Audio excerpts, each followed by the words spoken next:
Good morning, everybody, and welcome along to Mount Panorama Bathurst. It is qualifying day for the Meguiar's Bathurst 12 hours. It is our Super Saturday, but we don't leave you waiting for that. We want to get you right into the action. So for the second time this weekend, we welcome onto this hallowed tarmac the combined sedans. They are rumbling past the Global Broadcast Centre now. I'm John Hindorf, welcoming you to a big day of motor racing. Some Ferrari Challenge Australasia coming up for you as well later on, as well as the Meguiar's Bathurst 12-hour session, and leading, of course, to our Pirelli Pole Shootout for the Alan Simonson Trophy. The good news is that you don't have to listen to me witter on about these cars, uninformed as I am. They're just great. Gary O'Brien is with me. Hello, mate. How are you this morning? Good, thanks, John Hindorf. It's great to be here and great to have you as company, at least. Even if I know your face will drop when you see some of these cars out there. I was watching it yesterday. I went about 5 steps away from where we're sitting now and watched it outside. Big crowd already on hand. Good morning, gentlemen. Good morning, ladies. Getting the breakfast sarnies going. Bacon and egg rolls at a premium, I would imagine. Yeah. This is the second race for the Duggins Family Hotels combined sports cars and sedans, and we had a pretty good event yesterday. A little bit of drama early in it, and some, unfortunately, some DNFs along the way, but certainly some great entertainment on track. We had a very lovely BMW E36 in just a slightly darker shade than the Estoril blue that I've always lusted out. Now, that comprehensively lunched the bottom end of the engine. I take it that car is not coming back today. Well, the funny part about all that was that it had a Chev engine in it, and dropped a lot of the engine parts on the track, and a Conrod found its way in the front of an Aston Martin, which also had a Chev in it. So it had one more Conrod than it needed, that Aston Martin. Yeah, it was actually a 9-cylinder almost. But looking at our field as they head up the mountain now on this warm-up lap before the rolling start, Jeff Taunton will be on pole with Steve Lacey alongside him, both in Pace IRC GT SS's. They're a Chev-powered car, and you've probably seen some of them overseas, the derogatives thereof, and in the European LMS series and things that they do over there. Creventic series, we had one there. They're a tube frame car with a great GM motor in it, LS3 I think, isn't it? That's correct. That's in there, and they sound great, they look great. They look like a particular bow-tie car, but obviously they are based around that. It is a tube frame car built by IRC. If you remember the Mark cars, it's exactly the same concept as that, but the Mark cars had Ford engines, so we call these IRC GT SS. Yeah, and if you're a GM fan, you'll know why they call them SS. Yeah, the third car on the grid is Daniel Studdard in the IRC MGT. Now, this is a Camaro-looking car, which is the latest development of these Pace IRC cars. The first two that we mentioned are basically a Mustang shape. Yeah. This one, of course, is the Camaro shape. We've got Mick Grell on 4 and another GTSS. First of the sports cars, Andrew McPherson in that Porsche 991 GT3R. Now, my understanding is there's only 3 of those in Australia. He owns 2 of them, and I think it's the other one is John Morris in Victoria owns the so is that third one. An ex-Cup car? Correct. Yeah. Okay. Yeah, would have raced in this race. A model of that at some stage. It's an R. Okay. Keith Kaselke in what you mentioned before, the Mark II, which is the Mustang with the Coyote engine in it. That's in position 5. Position 6, Lockie Harburg, who most recently won Pro-Am in Porsche Sprint Challenge in 2024. He's on position number 7. Andrew Hall, we would have heard of his name at some stage along the line. Ex-Formula 1 mechanic at McLaren, worked at Perkins Engineering and also John Faulkner Racing as a mechanic as well. He's in the Porsche 991 GT3 Cup. Jordan Roddy out of position 9 in the Lamborghini Rex GT3 Cup. car, position 10. Now, this is a story. Blake Tracy, 17-year-old, in the first of the chassis cars. Now, we've got to remember we've got sports cars, space frame cars, and chassis car. Here in this BMW, Chev powered, has got himself into 10th spot, just ahead of Hugh McAllister as they come down towards the chase now. This will be for the rolling start, and be interested to see what Jeff Taunton can do today. They're restricted to a 2 minutes 9. If you break out of that, you get 3 grid spot penalty initially. If you do it twice, I think it's a bigger grid penalty, and if you do it 3 times, you might as well just put it on the trailer and go home. Now, yesterday, Jeff was doing sector times on different laps. When he added his 3 sectors together, he had a 2 minutes 6.1. Wow. That's the way to do it. All right, then. Dugan's Family Hotels, combined sedan, second race of the weekend. Stand by for action and bring the noise to the man on the inside, running up to Hell Corner in the green and yellow. It is Jeff Taunton in that Pierce IRC GT. And he gets the hammer down Porsche with 2 wheels on the grass. In the background, big lock up by the pole sitter, but he gets it turned into the left-hander, heading up the mountain straight for the first time. 3 wide on the exit, and that Porsche on the grass again there. So twice then onto the outside of the circuit from that GT3R. There's the 2 leaders pushing away, and already Jeff Taunton has absolutely shot away like he was fired out of a steam catapult, coming through into second. Another one of the Ford-shaped IRCs through the cutting for the first time, the red and white car. So Lacey, second place, that's Lacey. Lacey in second. Mick Rowell got past Stoddard going up Mountain Straight. He's in the first spot. Keep a note too that there's some fast cars starting from the back of the field. Paul Boschett, Idio Padiacci, and Mark Duggan, the category sponsor, all didn't feature yesterday. Well, they didn't feature in the finish, and particularly Duggan, who didn't actually start. So because they had to do an engine change overnight, those cars will be quick, and they'll be steaming their way up the field as these cars now head across the top for the first time. Lacey goes through Skyline, and then we have these latest 2 variants of the IRC cars going through. Nice start from Keith Kasulki as well. He's at the 6th position. Great to see Keith back in a race car. Back here, of course, after this place was not at all kind to him. Almost ended his racing career. But it's Jeff Taunton who has cleared out. He's at a different postcode at the moment, and we're only on the Conrod for the first time. We'll get some times, radar splits, and here's Kasulki putting the lights on, letting Studdert know he's going past. Kasulki in one of the early Mark II Mustang cars. If you are away from the circuit and watching or listening away, get a set of headphones on, because these cars, through our audio, sound absolutely fantastic. Big congratulations. We've added some. Our audio team have been very busy and added some more mics around the circuit. Studdert gets back under Kasulki down at Murray's corner. Yeah, in the black one. That car we're looking at, that black one, is a different spec, and we've had the Lamborghini. It looks like that might be 129. It is indeed. That's Jim Manolis. Jim Manolis, yeah, in the Huracan. One of the early cars, not the Evo for Jim Manolis. And I think that's going to bring out, I'm afraid, the safety car this Saturday morning. Yeah, that's out of Forest Elbow, I think, by the look of it. The cars head back up the mountain. Yeah, what I was getting to is the latest IRC car is in IRC spec, whereas the front cars are all in sports sedan spec. So they've got a bit more horsepower, hence why those cars can pull the gap on them down the back straight, or down the Conrod straight.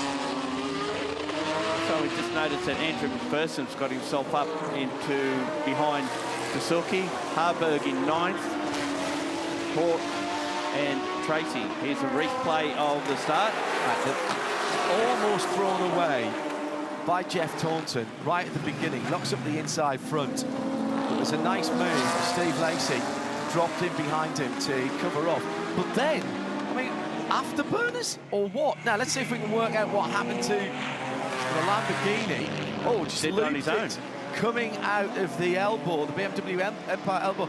Now, there was the Mitsubishi Lancer Evo was right up his tailpipes there, but I'm afraid I can't convict him from that angle. There wasn't enough in that. We've got a couple of Mitsubishis there, and I think it might have been the Evo 9 of Ed Kramer. Possibility that John, with a car right behind it, might take a bit of air off that rear wing. That's a good point. And put the car a bit sideways. So, double yellows waving, and the safety car has been deployed. Usual script for the safety car. Everybody slows down, no passing. Good news is that despite the argument with the wall, and the wall there is concrete and fairly unforgiving, and pretty much always wins the argument, the good news is that Jim Manolius is out of his Lamborghini Huracan, which is parked rather forlornly at a 45-ish degree angle. There's the Evo that was right behind him, just passing the scene of the accident there. So we'll try and work out who that was as he comes through. I'm not saying he was involved. Oh, no, he wasn't. It was the right car. It was the 57 of Ed Kramer. I thought it was. Nah, it was way back. It was a car's length or two, thanks to our replay crew. Interesting spread of cars in this field with the sports cars being added for the first time. Duggan's Family Hotels have been the sponsors of this particular event for the last 4 years. Jeff Taunton has won the last 2 and is going for a hat-trick, and at the moment I can't see anyone touching him. And Ripple Strip Motorsport, who are the people that run it, that's... Great name for a team, by the way. Yeah, I love it. By the way, for those of you outside Australia, Ripple Strip, that's like a curb. It's like a rumble strip or a curb, okay? Yeah, and Steve Lacey and his wife Bronwyn, they are Ripple Strip Motorsport, and they've been running this event for over 10 years now. So it started off as regularity, and then it's turned into what we have here today. And we must be about, I mean, I don't think we could start very many more than the 42, 43. There was 49 entered, 46 turned up for first qualifying, and 45 for the first race. Yeah. 44 actually for the first race. So, and then we've lost a couple along the way. There's some that actually didn't finish yesterday that are back again today, and there's others that aren't back today. Now, explain to particularly people watching on the feed what, other than this race, where these cars and this series will be all competing? over the shop, John. We've got sports sedans, which is probably their most outrageous category. Almost anything goes. We have sports cars, obviously, production sports cars, improved production, which is just basically older production cars that have been tweaked a bit to fit a set of rules. So we have improved production. We also have production cars in there, and there's a couple of those out there running. There's a couple of former V8 supercars in the running as well. Unfortunately, I don't think either of them made the start. No. I know that Rob Vanderkamp broke a steering rack on the outlap yesterday, and unfortunately they've decided he's come all the way from South Australia as well. So he's decided he's going to pack up and just be a spectator for the rest of the weekend. I mean, there are worse things to do this weekend, but when you've brought your car all that way to have a go at the mountain, that's a huge disappointment. When we wish him all the best. So 3 laps of a 10-lap contest completed. We're behind the safety car whilst we're waiting for the clear up. And hello to all of our marshals and volunteers. As ever, you are greeted with a smiling face wherever you come in. Hello to Steve, who's on the run in through the tunnel and up the ridges. Tamara, who's under the bridge. And all of the other volunteers, and particularly our corner workers, without whom we cannot go motor racing. Ladies and gentlemen, if I had a hat, I would be doffing it to you at the moment. Incredible, all looking absolutely fabulous in their 12-hour shirts this morning, and everybody's got a smile, and they are as much enthusiastic as those of you trackside are watching and listening further afield on the stream. And if you've got a bit of time and you love your motorsport, get in touch with your local marshalling club, whether you're here in Australia or further afield, and give us some of your time up. We can't have enough marshals, it's as simple as that, and volunteers. Closest you get to motor racing without being on the track. That is very true. Very true. I mentioned earlier that there's a few cars started from the rear of the grid in Paul Boschert in the Dodge-powered Corvette, Idian Pediachi in his GT3 Cup car, Porsche, and Mark Duggan in the Aston Martin. And they're running in position 17, 18 and 20 from the back of a 36-car grid. Not a bit going for one lap. Gary, I noticed when you were talking yesterday with GT, with Gartander on this, and also this morning, there's an awful lot of engine swapping going on.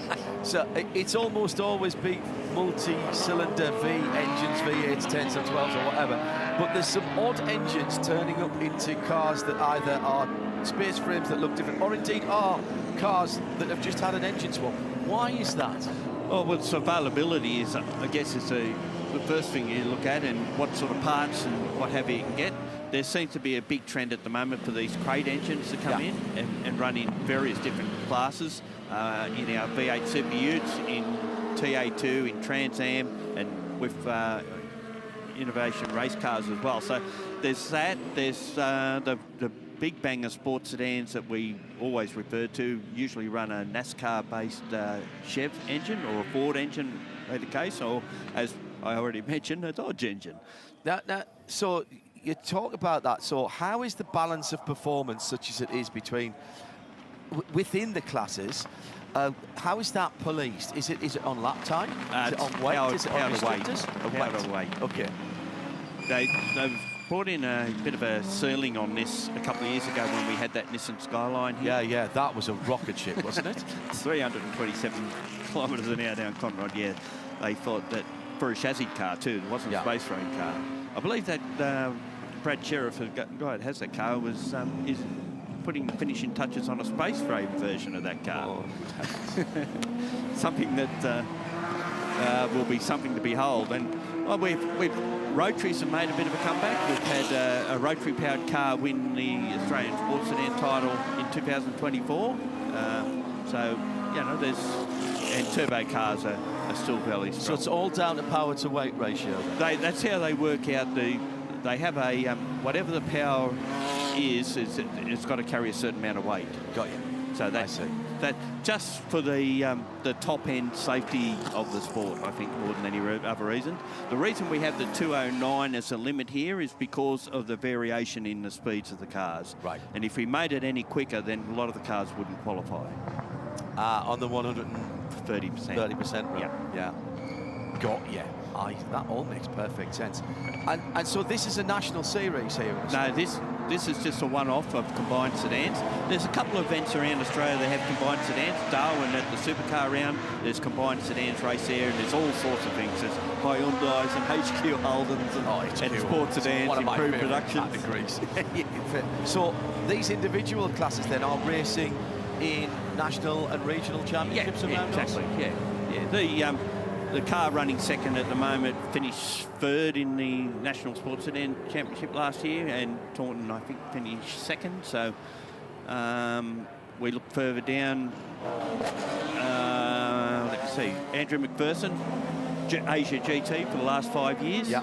So he hasn't driven that car up until this weekend for 18 months. Let's give a rundown, actually, because we've nearly got cleaned up. We're on lap 4. We've completed lap 4 of 10. And Jeff Taunton is leading behind the safety car from Stephen Lacey in fact, top 3 now are all the Pace IRC GT double S cars. That's 178.3. Daniel Studdard has the slightly different shape IRC. The newest one. Newest one, yes. This is the one that has relatively recently come out, the number 10. And again, it's the same concept, as is the Mark car. Mark II with Keith Kasilke are now in 5th position. So the top 5 are all space frame car. The first chassis car, as Gary would call it, is sports car. In this class, it's a sports car. It is SC1, yeah. Monocoque car. Andrew McPherson driving that number 51 991 GT3R. So that is a previous iteration. It's a Porsche 991 is one iteration back. on basically the GT3 car. So it's an early version of the Porsche GT3 cars. Has got some history around here, we believe, that chassis. Behind him is another Porsche, and that is a GT3 Cup car with Lachlan Harburg behind the wheel of that car, second in the sports car category. Then the chassis, best of the chassis cars, is in 8th position, the E36, the number 195. That's got a Chev in it, by the way. As you do. Let's take out a lovely straight 6, 3 litre or 3.3 and slam in a V8. That car, that's the red one you see there. The paintwork on that is in recognition of the Good Fire Brigade in Victoria. And our thoughts always with the first responders around the world. It looks a picture, actually, at the 195 car as he comes through the WML book. He did a 2 minutes 14 yesterday, and his father said, that car can't do a 2:14. Well, honestly, I didn't speed the stopwatch up, Dad. Finishing off the top 10 after Blake is John Hollinger in another one of the Pace IRC. And yes, that is the Hollinger. If you know anything about transmissions and gearboxes, it's another one of the space frame cars in 9th. And Jordan Roddy in the Lamborghini are EX GT3. We just call it a Rex. A Rex. Yeah, very good. He's in the top 10, and that will put him 3rd in the... Where am I? Do I put 3rd in sports cars? Yes, it does. Yep. So that's your top 10 as the clean-up continues. Beautiful morning for our opening event of our Super Saturday. Lights are out, actually. Oh, brilliant. So we're going to get a dash. So we will go back to racing, and here's a good angle to see all the different variations of cars that we have. And there's supposed to be no weaving once the safety car's gone. So Mick Rowell did a little bit of a weave there coming through the right-hander. So coming down towards Meguiar's with the whole of the rest of the field still coming through the chase. Down the bottom of Conrad and into the chase. Now, we saw Jeff Taunton in the green and yellow number 1 car fire off the original start. So has Stephen Lacey got his ducks in a row? And what can Michael Rowell do in the multicoloured IRC in 3rd? 4th, Daniel Studdard, and then Keith Kasulki. He's not backwards and going forwards. Oh, out of Murray, absolutely nailed it again. The leader, the battle's on for 2nd, though, down the inside for Michael Rowell, who has to give it up, and here comes Studdard and Keith Kasulki as well round the outside, holding each other up here as they go mountain straight 2 wide. Looks like Rowell might have a little bit more straight line than Lacey, and he does the job. He's up into 2nd spot. We've seen yesterday that Lacey took quite a few laps to get past Rowell, because Rowell actually had a better run. And better touch. There goes the front clip off the number 78 IRC car. So Stephen Lacey now with a bit of lightness and extra cooling on the front of that IRC car. Looks more like a dirt track late model or something like that that you'd see on a Saturday night main. Now, what's that going to do to the aerodynamics as well? I think there was the slightest of touches with the car in front as they came into Griffin and started to climb up the mountain. And that clip's cleared the fence, so that's a good thing. Here's a replay of it going into Griffin's Bend. And yes, he did. That's enough to take it off. And right on the landed on top of the yeah. Well, that's out of the way. I don't even think it's broken. That it's a single piece of bodywork there. He might get a mechanical black flag for that. Not sure how race control will feel about that. Well, there's nothing hanging off the car. Well, that's true. Pretty good. Surely it's going to hurt the aero though as he comes through, and he's going to be a little bit of a sitting duck here. No, it's got a bit more pace than what Studdard has, and he'll start to pull away down the straight. Wow. 2 different specs for these cars for this meeting, and you can see he does pull lengths down Conrod Straight. But I'd be a bit wary going into the... And you can see... Oh, way back. Studdard comes from way back down the inside, and that's basically because there was no downforce onto the front wheels for retardation for that bonnetless car. And is he going to peel into the pits? No, he stayed out. Meantime, the Porsche coming up through the field is Andrew McPherson in the bright highlighter red and white car, and he looked to be bigger. That was red. Red. Yeah, Dayglow, absolutely. very reminiscent of a certain cigarette company from the 1970s and 80s. 1984 here, there was a couple of Dayglow red and white cars that did pretty well. And they are both over together for the first time in a very long time over at the National Motor Racing Museum. Bit of controversy down through the years. Yeah, they've got the right numbers on them now. Now they have. They look beautiful as well. I actually got to sit in the 05 car the other day when we were doing some filming for tomorrow. Here comes up the inside Hugh McAllister in the red and white machine. Paul Boschert in the Corvette right behind from the back of the grid. He's made up some more positions. Yeah, that's a good run through. Already just knocking on the door of the top 10 for Paul. Had a lot of braking issues with that car over the previous years. Had a crash here last year in the championship event. And he's laying down a bit of rubber coming out of the cutting there. Says they've replaced everything but the rear tail light on that car in a bid to make it more reliable. Oh, little bit of... Now, was that a tyre rub or was it a bit of burning oil? Oh, it was a tyre lock-up from the front, yeah. Well, his brakes are working this time. Yeah. You're not wrong there, Gary. Down through the dipper then. That iconic piece of tarmac. It's all iconic piece of tarmac here. The Toyota Gazoo Racing dipper this weekend. Different look to the circuit with some new sponsors. A lot of darker colours around. Be interested to see how that works out when we start at 5:45 on Sunday morning and how well the Meguiar's 12-hour races can see the concrete walls, because you have to get pretty close to them. Coming to complete another lap. Jeff Taunton, fastest lap last time around at 2:10.7. So he's got just under a second still to go before he breaks out of the bracket, as it were, side by side again, up the Mount Straight, and a big cut up the inside by Mike Rowell. On-wrap Mike Rowell by Danny Studdert, and he, bit of a bump and... hell corner, excuse me. Yep, you're in my way, move. Well, that was robust, I think. Is that reasonable? So Taunton's lead is now 12.5 second, almost 6.6 seconds, started the second. He's just done a 2:09.5 as well, Jeff Taunton, so he's playing with that. Well, he's got all the time in the world. He's well ahead. Rowell in third, Kasilke fourth, Lacey fifth, and then we've got McPherson and Harburg, the two of the sports car entrants. And here's this move again down at Murray's Corner. Run it down the inside, started I should say, and gives a little bit of a bump to Rowell and says, right, I wanted that spot, I'll take it. He knows that he has to be well ahead because the Rowell car's got a bit more squirt going up the hill. So through the cutting again. Actually, he must have a bit of a drama because he's dropped right off now. So the number 3 car, Michael Rowell, then now with the bonnetless IRC.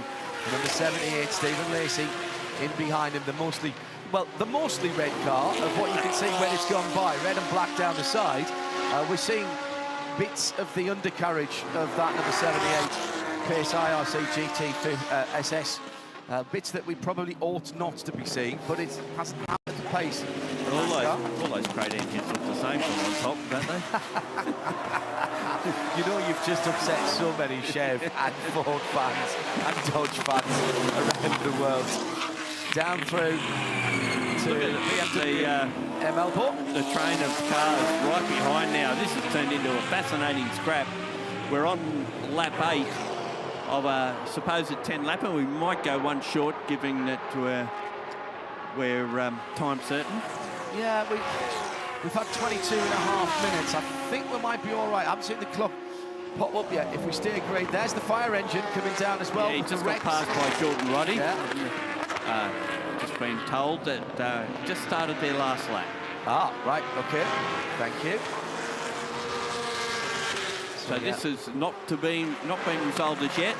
Rowell, Lacey, and McPherson down the inside of Kasilke. Can't get it done. He tried that before and didn't get it done. And then Harburg, they're the two front runners in sports cars, and they're running nose to tail. Two dramatically different cars that look very similar. The GT3 Cup car by no means as sophisticated as the full GT3 they are. And the 991. And here's this Lamborghini Hurricane coming up on them as well. Fire that one up. It's a bit quicker in a straight line by the look of it as well. So he goes past Harburg straight, although Harburg has the inside run into turn 2. And look who's lurking in the background. It's Mark Duggan, the series sponsor, from the back, the very back. He was off the final spot on the grid. Grid spot 36, I think it was. That's the Aston Martin with the engine swap. And he's up to 10th. And here he comes, the multicoloured Aston. So the fire engine E36 with the Chevy engine, Blake Tracy, now ahead and up into 8th position as they go over the top again on the last lap. And what is that red, white and green car going to be able to do? The DBR 9S shape car with the VB livery on it. Oh, I remember that livery on the Ferrari 550 Maranello that raced in these parts. Yeah, very popular beverage down under. I have heard that. I must give it a try once in a while. It has its lovers, but it has its detractors as well. It's a bit warm. It's a bit better, is it? Jeff Taunton then coming down to take the second race of the weekend for the Duggan's Family Hotel combined sedans. Checkered flag is in the air, and the number 1 car is on the top step of the box again by an impressive margin. Daniel Studdard coming through in the black and white number 10 car in second. He's going to be 15 seconds or so back at the line. Well, he's cut it back to just on 14 seconds, but Jeff was cruising at the end. Then a little 3-car battle pack coming through for the minor positions. Oh, it goes round. Right at the end and right in front of 2 cars. Brilliant piece of avoidance by Blake Tracy, who will make up a position because of that. All the hard work done in the number 91 Porsche by Lachlan Harburg, and he's dropped out of the top 10. He will drop to 3rd, I think. He's still on the podium in the sports car class, but he's dropped down to 3rd after a certain second was on the cars. Looked like he just locked up the rears on breaking down to Murray's for the last time. Yeah, what a shame. It was a big battle between him and McPherson for top honours in sports cars. Didn't quite get it together. One of the Audis coming through ahead of Andy Tudor coming through in the Audi. And that's the Paul Bray Commodore just behind. It's the VT, isn't it? Yeah, which had a puncher in the first qualifying session, right about in the chase. Oh, that will catch your attention. It did. And big last-minute dive down the inside. The Trinetta holds the line, and the number 63 Lamborghini having a look down the inside. Stephen Baker there on Paul Gregory in the G50, and neither of them are getting to the line as it stands at the moment. Who can get a gear first? It's a race. It's like a backward cycling race at the moment, and the Trinetta G50 snatches the gear and holds on to, well, lost a position actually because Sven Bergertz went through in the GT3 Cup S car, the number 90. That Cup S car is only one of 27 built by Porsche. Brilliant stuff right at the end. What a race. We had a decent race there, Gary, didn't we? Good fun. Good fun by us and those on the track, I would have thought. At the start, Jeff getting away, locking it up, but as soon as he got onto Mountain Straight, engaged warp drive and disappeared. The margin of victory at the end, some 14 seconds. There was a decent scrap going on for the minor positions. We lost the Lamborghini. Lamborghini at Forest Elbow, so we had an early safety car at this point. Cost us a couple of 3 laps on the restart. Certain sense of deja vu about Jeff at the front. Again, disputing the minor positions with the other Pace IRC machines. And then a little incident up at Griffin's Bend, which will be a bit of a talking point, I think. Just a tiny little touch. Just enough to... Yeah, I mean, that was nothing, Gary. And they're clipped on by about 6 or 8 clips on the front of them generally. You know what I've realised that looks like, particularly in that colour? It looks like the old Paynos front-engine sports car with the Roush V8 in it. Oh, yes. Then a great... here for the race of 1,000 years. Oh, I missed that one. Michael Rowell having a battle right through the final corner. And lost that one. Yeah, Daniel Studdard going through. He'd eventually finish second, but there was nobody going to better Jeff Taunton in that green and great colour scheme, that chrome green, really popping in the morning sunshine here on the mountain. 13.9 seconds. He takes the overall and the category win with Daniel Studdard and Michael Rowell on the overall, a podium in second and third. As we confirm the results of the second race, the Duggan's Family Hotels combined sedans this weekend. Best of the sports cars, Andrew McPherson in 5th position in the GT3R Porsche 991. I thought always a very elegant shape of Porsche, the 991. You're quite a lover of Porsches, aren't you? I do like a nice boy. I've ended up with blue ones, and I didn't set out to collect blue ones, but that's just the way it's ended up. So, good weekend of action from the drivers and the teams in the combined sedans. Just picking up some of the other class winners. Sports Car 2, let me go down. That I think was Dave Allen in the 997 GT3 Cup car, the earlier version of the Porsche 1 Meg Series machine, the number 327, ahead of Andy Tudor in the Audi. Would look to be that for me. CH2, the chassis 2 category. Was that Charlie Curry in the Civic? It might have been, you know. Yep, it was. Well, that's come from no qualifying up to 2nd position. So I finished ahead of Steve Thompson's Mitsubishi in the Hyundai i30. Ed Kramer was ahead of him. Oh, no, yeah, sorry, Ed Kramer, yeah, in that E49. Yeah, he had to avoid the spinning Lamborghini.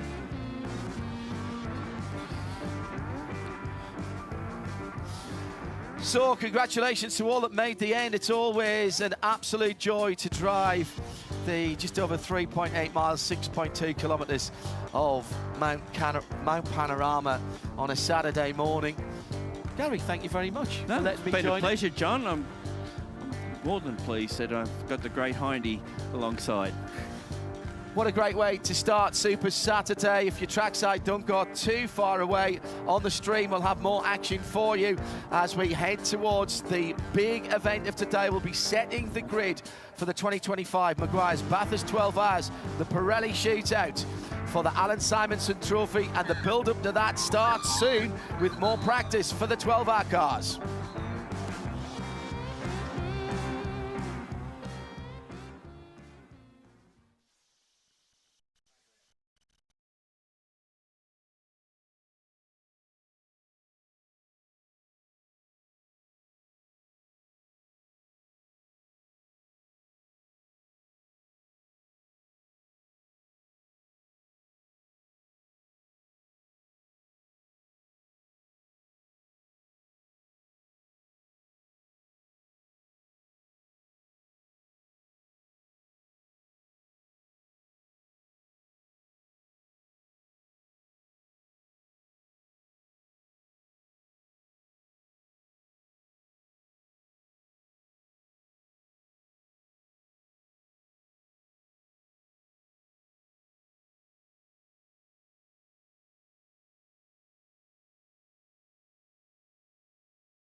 everybody, and welcome along to Mount Panorama Bathurst for the 2025 Meguiar's Bathurst 12 Hours. It is our Super Saturday. Settle back wherever you are in the world.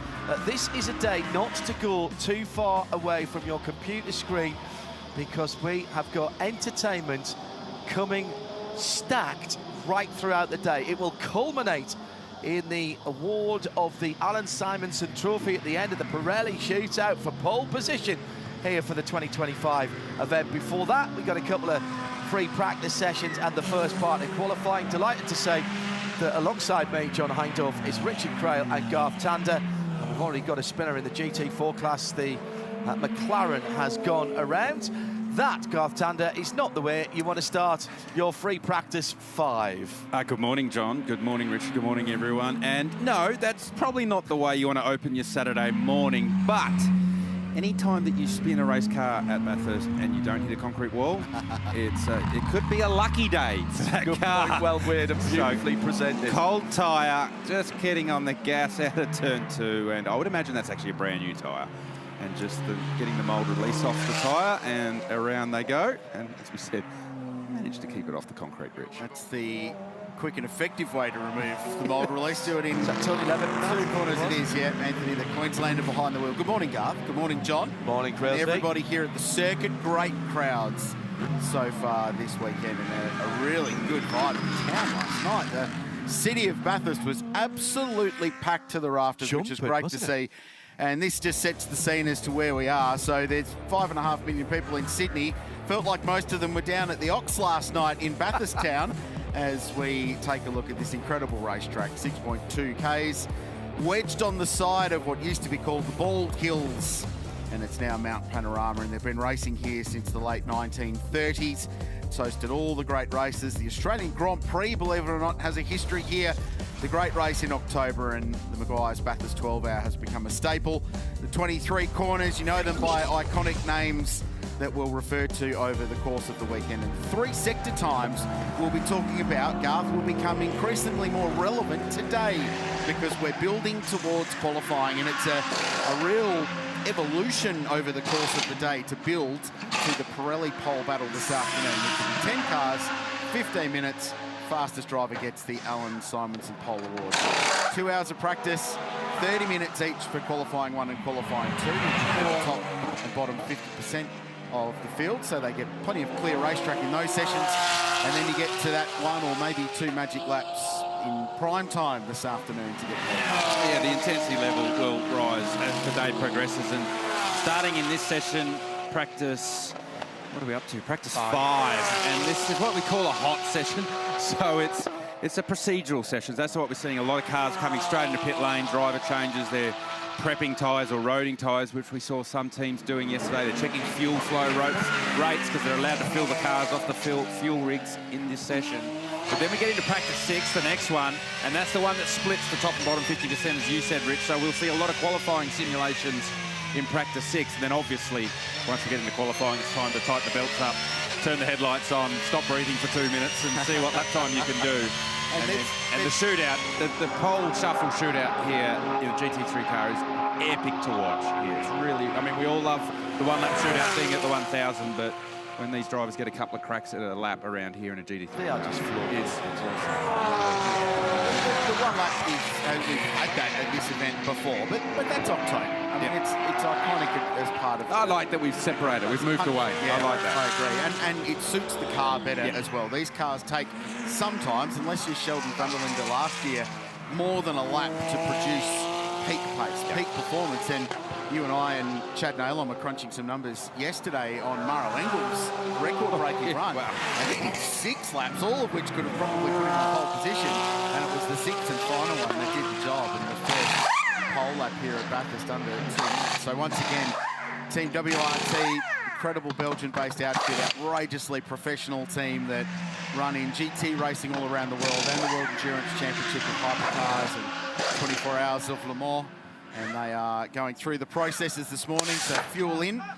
And found out yesterday that the timed pit stop rules are 80 seconds. Yep. Pit in to pit out. So it's the control line at one end to control line at the other. 32-second transit time up and down the lane. So take that from your 80 seconds, and that's how long you'll be stationary in your box. Basically, when you take into consideration reaction times, the stopping in the box, taking out, launching out of the box, the sit-still time's effectively 45, 46 seconds.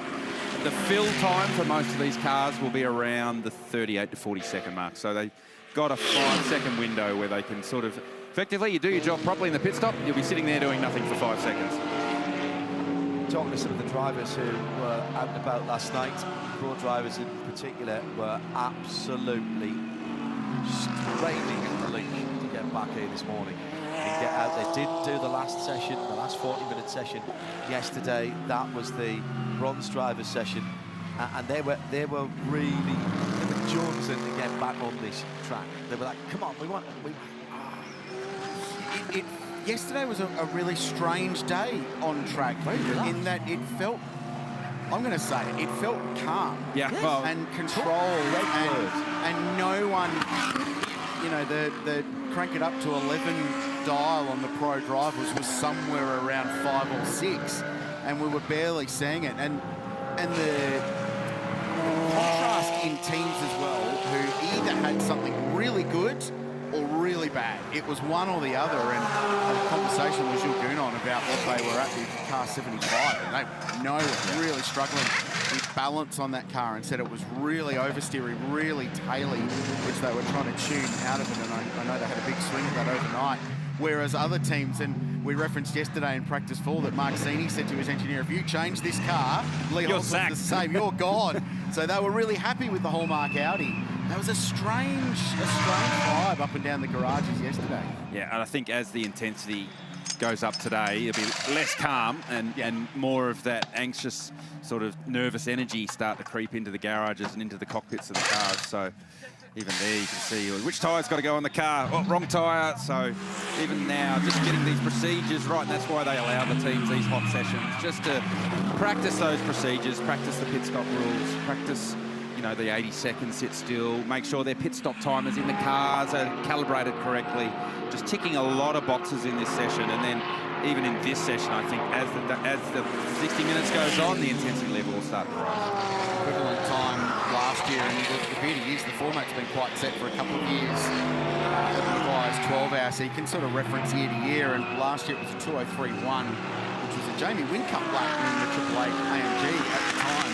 So this was the second quickest of the practice sessions 12 months ago. FP1 was the quickest session of the weekend, and that's how it stood after yesterday, with Augusto Farfus setting the quickest time on Friday in the first practice session at a 2:02.90. Mauro Engel in the test car going through at a 2:04.2 and goes to the top.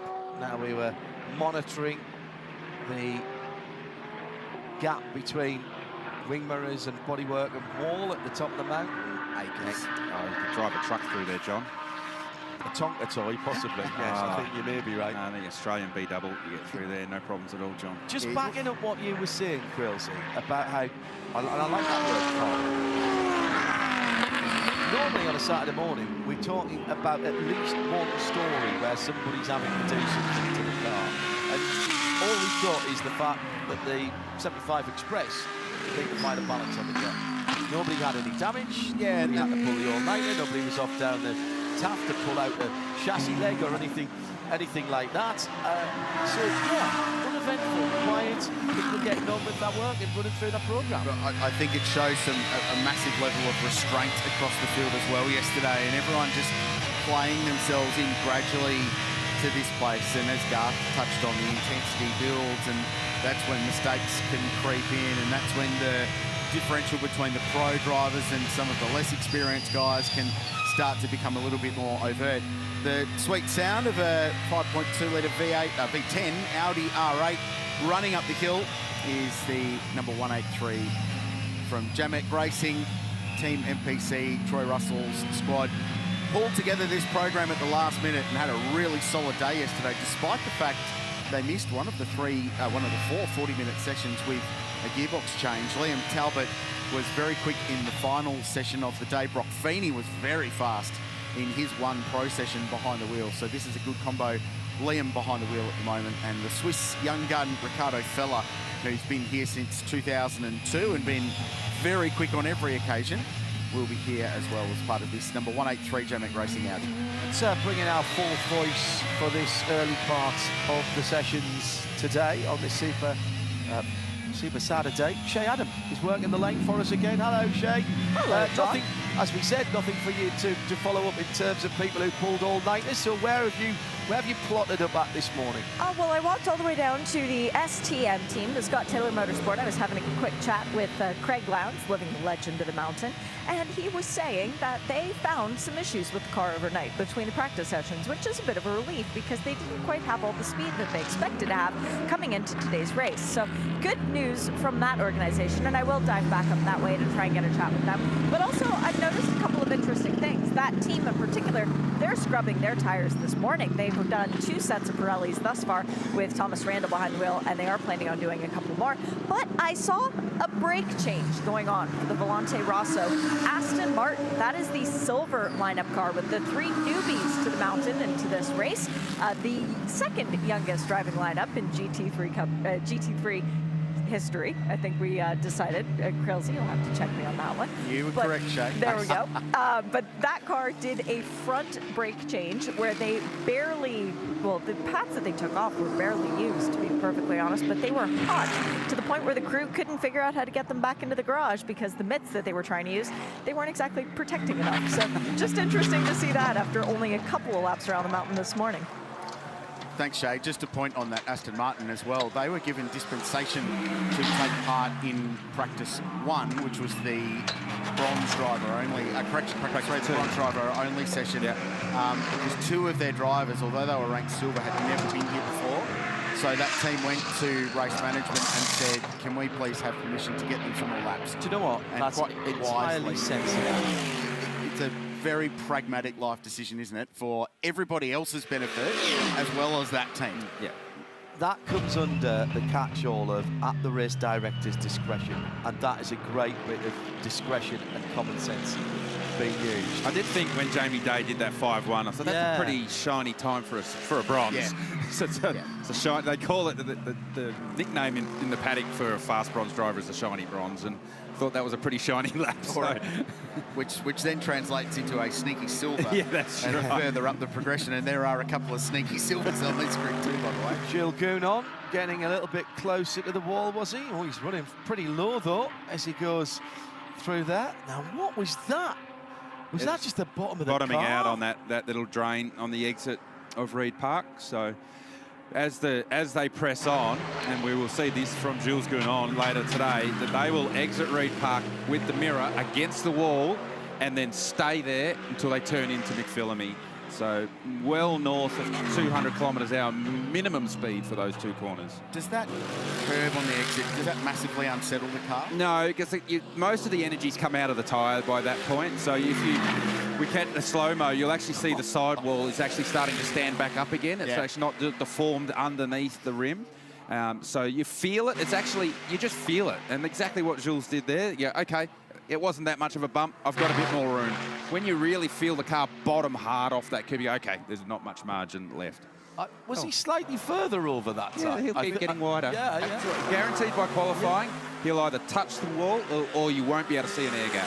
Right. And that's where these guys, particularly the European pro drivers that come to Bathurst, are so good at finding the limit of this track every year within a very short period of time. The middle sector is the shortest sector in terms of distance. It's about 1.7k. So it's from under the tree as you burst up over the hill to the exit of the elbow by the Bathurst Light Car Club. The average speed in sector 2 is 185 kilometres an hour. Now, there's 2 corners in that. One of them's 80k at the elbow. One of them's 60k at the dipper. The average speed's 180 in that middle sector, which is insane. Like I said, minimum speed at Reed Park and McPhillamy between 200 and 210k an hour, depending on your level of bravery and what lap you're doing. How tight you've got the belts. How tight Jules got his belts with the 204.5 and pops the 75 Express car up to 5th place. Heavily traffically polluted that lap too in the final sector. I think we can pop down to Shay Adam, who is watching a couple of pit stops. Heard the rattle guns down there. another brake change going on, guys. This one for the 888. No, sorry, the 77. It's the Mercedes-AMG Craft Bamboo entry that's in.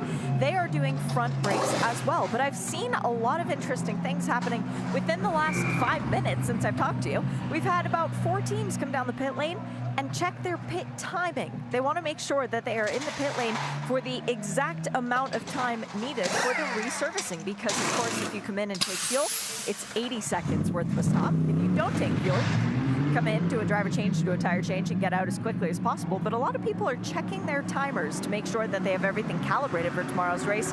Did not see that happening yesterday. Yes, Shay, that's a really good point you make. And the reason we didn't see that happening yesterday, it was only yesterday afternoon that the teams were informed that that transit time was going to be 80 seconds. So all the teams went to work overnight to set their pit lane timers, and now they're checking that calibration. And the reason also we're seeing so many brake changes in this session is there's potential that we'll see front brake pad changes in the race. And I know a lot of teams were planning to either do it in this session, given it's a hot session, they're able to do it, or you'll see them do it right at the end of the session. So the checker flag will come out, driver will drive it back into pit lane, stop like you would in the race, do a hot pit stop that might include a brake change, and then the car won't leave. Oh, big slide. Wow. At the cutting. One of the Ferraris. It's interesting. This is the AF Corsa Ferrari, as I keep. Now you've said that to me. You can't unsee. Can't unsee it. Yeah. One of the prime class cars. That's Brad Schumacher on the exit of the corner. Often in these cars especially, you see them as they turn in after the kink on the run up there, the cars start to slide before the corner. It's rare in a GT car you see them sliding on the exit there. So, Garth, we were talking about teams bedding in and scrubbing up tyres yesterday. Talking to some of the drivers about that last night as well from WRT, and they were saying they'd done everything they needed to do. Keep 2 sets of absolutely brand new ones for the qualifying runs later on today. Is that what's going on with brakes as well? Because you'll want to match a set of pads to a set of rotors, won't you? Yes, absolutely. So they will potentially have all their race rotors on the cars now. And then, if you are going to do a brake pad change, you want to match. The pads will be pre-bedded. They're machine-bedded from the brake pad manufacturer. But then you do want to match it to the rotor. So you give it another light bedding on the race car, if you like. So realistically, a lot of the European teams have probably got all their brakes flown here, and they picked them up here at Mount Panorama, haven't had a chance to put them on the cars. Most of the Australian-based cars would have done this in their lead-up test last week or 2 weeks ago, whenever, as part of their preparation, so they don't have to do it here at the circuit. And what you're saying there, you don't expect to see brake disc, brake rotor changes? I think it'll depend on the system, depending on how the manufacturers have got their front upright set up and how their brakes work. So some, like we see in supercars, sometimes it's quicker to change the whole caliper, rotor and pad all at once.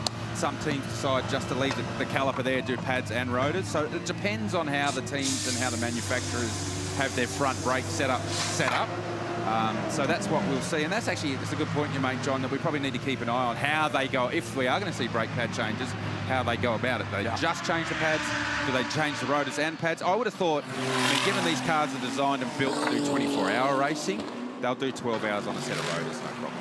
A couple of impressive performances. Just to update you on the timing screen, says we've been watching Arise Racing GT on both sides of the screen. So a pit stop for the Pro-Am car, and Supercars champion Will Brown just bailing out of this lap with some traffic at the top of Mount Panorama. So the 32 BMW is still quickest. Gilgunon's just gone to second with a 2:03.9. So they're winding up car 75 and the 3-time winner of this race. But a very good lap from Brendan Leach in the Lamborghini, which is a car we've all got sort of highlighted in fluoro yellow on our sheets for qualifying later on, with a very, very fast Kiwi from Chicago behind the wheel. He's done a 2:04.1.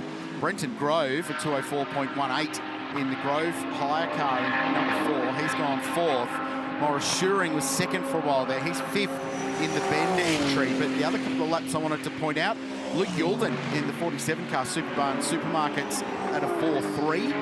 And Jay Robotham, who's behind the wheel of the Aston Martin for Valente Rosso, who at 22 is the most experienced driver in the field in that car this weekend, has put that car in the top 10. And as I say that, Scott Andrews puts the guy at Valmont Racing Audi into 3rd position at a 4:1, which is a great lap for the young man from Torquay who spent the last year in the United, last 10 years in the United States, building a sports car career, and now lives in Fort Worth, Texas, but very proud to be back racing at his home racetrack.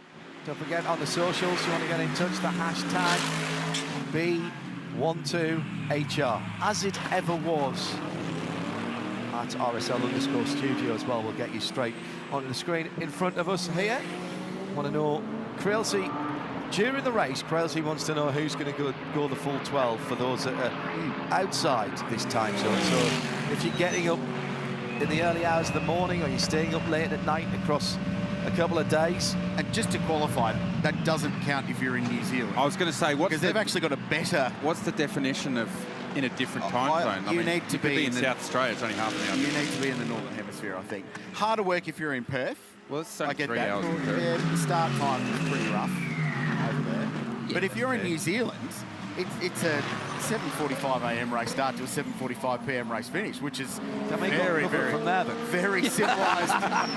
civilised business hours, if you don't mind, for a 12-hour race. But he's typing now, dear Nathan, can we have a remote move in NZ? If you're in New York, it becomes slightly more difficult, doesn't it? Indeed, so. I think Northern Hemisphere would probably be... There's a lot of South African interest in the race. Yeah. Not particularly friendly time zone in that part of the world. So, But don't forget, for the internationals, if you go onto the Meguiar's Bathurst 12-hour site and you get the links through, that international feed is flagged. When we say flag to flag, we really mean flag to flag. There will be no interruptions. The bad news is you get no respite from us three. No. You know when you see the map of the globe and you can see the parts that are obviously in sunlight and the parts yeah. I reckon if you're in sunlight, it doesn't count. Okay. Oh, it's getting technical now. No, I don't think that's quite simple. And also, we want to know how we're you're going to have Chad getting Nail through on it. in the Pirelli pit bunkhouse with a whole set of rules about Richards, who's watching from where. and Yeah, we want to know how you're getting through it as well. So what do you use to get... well, keep it legal. I'm going to say straight away. But generally nothing speaking... stronger than coffee. And I think it was Danny Sullivan who said adrenaline, the drug you can't buy. And this race to me always seems to go quicker than I expect for a 12-hour race. The 12-hour races is the longest that I do in one go. As soon as it gets to be 24 hours, we do shifts. But here, Sebring, one or two other places, I tend to just settle myself down, get a glass of water, and stick into it. And this race, I'm always amazed. There'll always be a point in the race where I'll turn to my two colleagues on my right here and say, how have we only got 2 hours left? It just is incredible. The rhythm of this race. Got a couple of cars together going across the top here. Rich, even though this is only a practice session, and the Wall Lamborghini just bailing out there and letting the beautiful 296 go through. so Adrian Dietz has just jumped behind the wheel of that car, and he's on an out lap, and he's had Will Brown approach him on what was going to be a quite good lap for their eyes racing Ferrari. Speaking of good laps, Thomas Randall goes to second in 222. Scott Taylor Motorsport AMG raising much-needed funds for the Prostate Cancer Foundation of Australia, who this year are now the official event charity of the Meguiar's Bathurst 12-hour. And they've raised a couple of $100,000 over the last couple of years since they started that program in 2022 with Scotty and his team. It's a really good squad. Tommy Randall and his Supercars teammate Cam Waters, and some bloke called Lowndes, who's done a little bit here or there over the journey, and they've now got raw speed out of that car, and Tom going on with it too. And we talked about this yesterday, about how the field would compress as the weekend goes on. And now if you go down to 12th place Will Brown, and by no way means do we expect that car to remain in that position. He's only 7/10 of a second away from Brock Phoenix now, quickest time of the session so far. He's the man that's currently second and has the fastest first sector of the session on this very lap. 1T Randall, the 222 AMG Mercedes GT is going to have one of the GT4 McLarens. Will it hold him up, or will he be able to get off here and sneak a little toe? No, it won't be going fast enough for the toe, but didn't look like he lost. Yeah, he lost a lot of time across the top. 2.5 seconds, so this lap won't put him to the top, but it looks like they have got some speed from this car. You were talking about the Ferrari earlier, Rich, and we have not seen anything from them yet. From either of them. And I just think that they're keeping their powder dry for as long as they can until qualifying. And would imagine when it's time to make sure they're in the top 50% in practice 6, that's when we'll see those cars show a bit of their potential. Speaking of potential, Brock Feeney showing some in the Audi, so 31.5 in the middle sector. For reference, there's only 2 drivers I can find that have ever gone sub 31 seconds across the top, and they're both in the grid this weekend, one of them Maro Engel. So anywhere mid 31 seconds from Reed Park across to the elbow is very, very fast. It's that good a lap, Rich, that he's coming to pit lane. Yep, and not showing Just what the as lap time you was. talk him up. I love it. I think, yeah, but I think the BOP police, or the Balance of Performance police, they're awake to the old go fast, fast, come into the pits thing. So I'm not sure you can hide your speed, especially when his current sector is purple on the timing screen. That was aiming somewhere in the low 2s that lap, so it was going to be very, very spicy. And Randall in as well, having had that traffic at the top of the mountain. So Audi, Mercedes, AMG and BMW, the top 3. And then the 75 Express Sun Energy car of Jules Gounon in 4th. Maxime Martin in, I was going to say the BMW. It's strange to see him in a Mercedes AMG product at this place. $5 in the jar. I guarantee we'll do it again tomorrow. Oh, surely. Sure.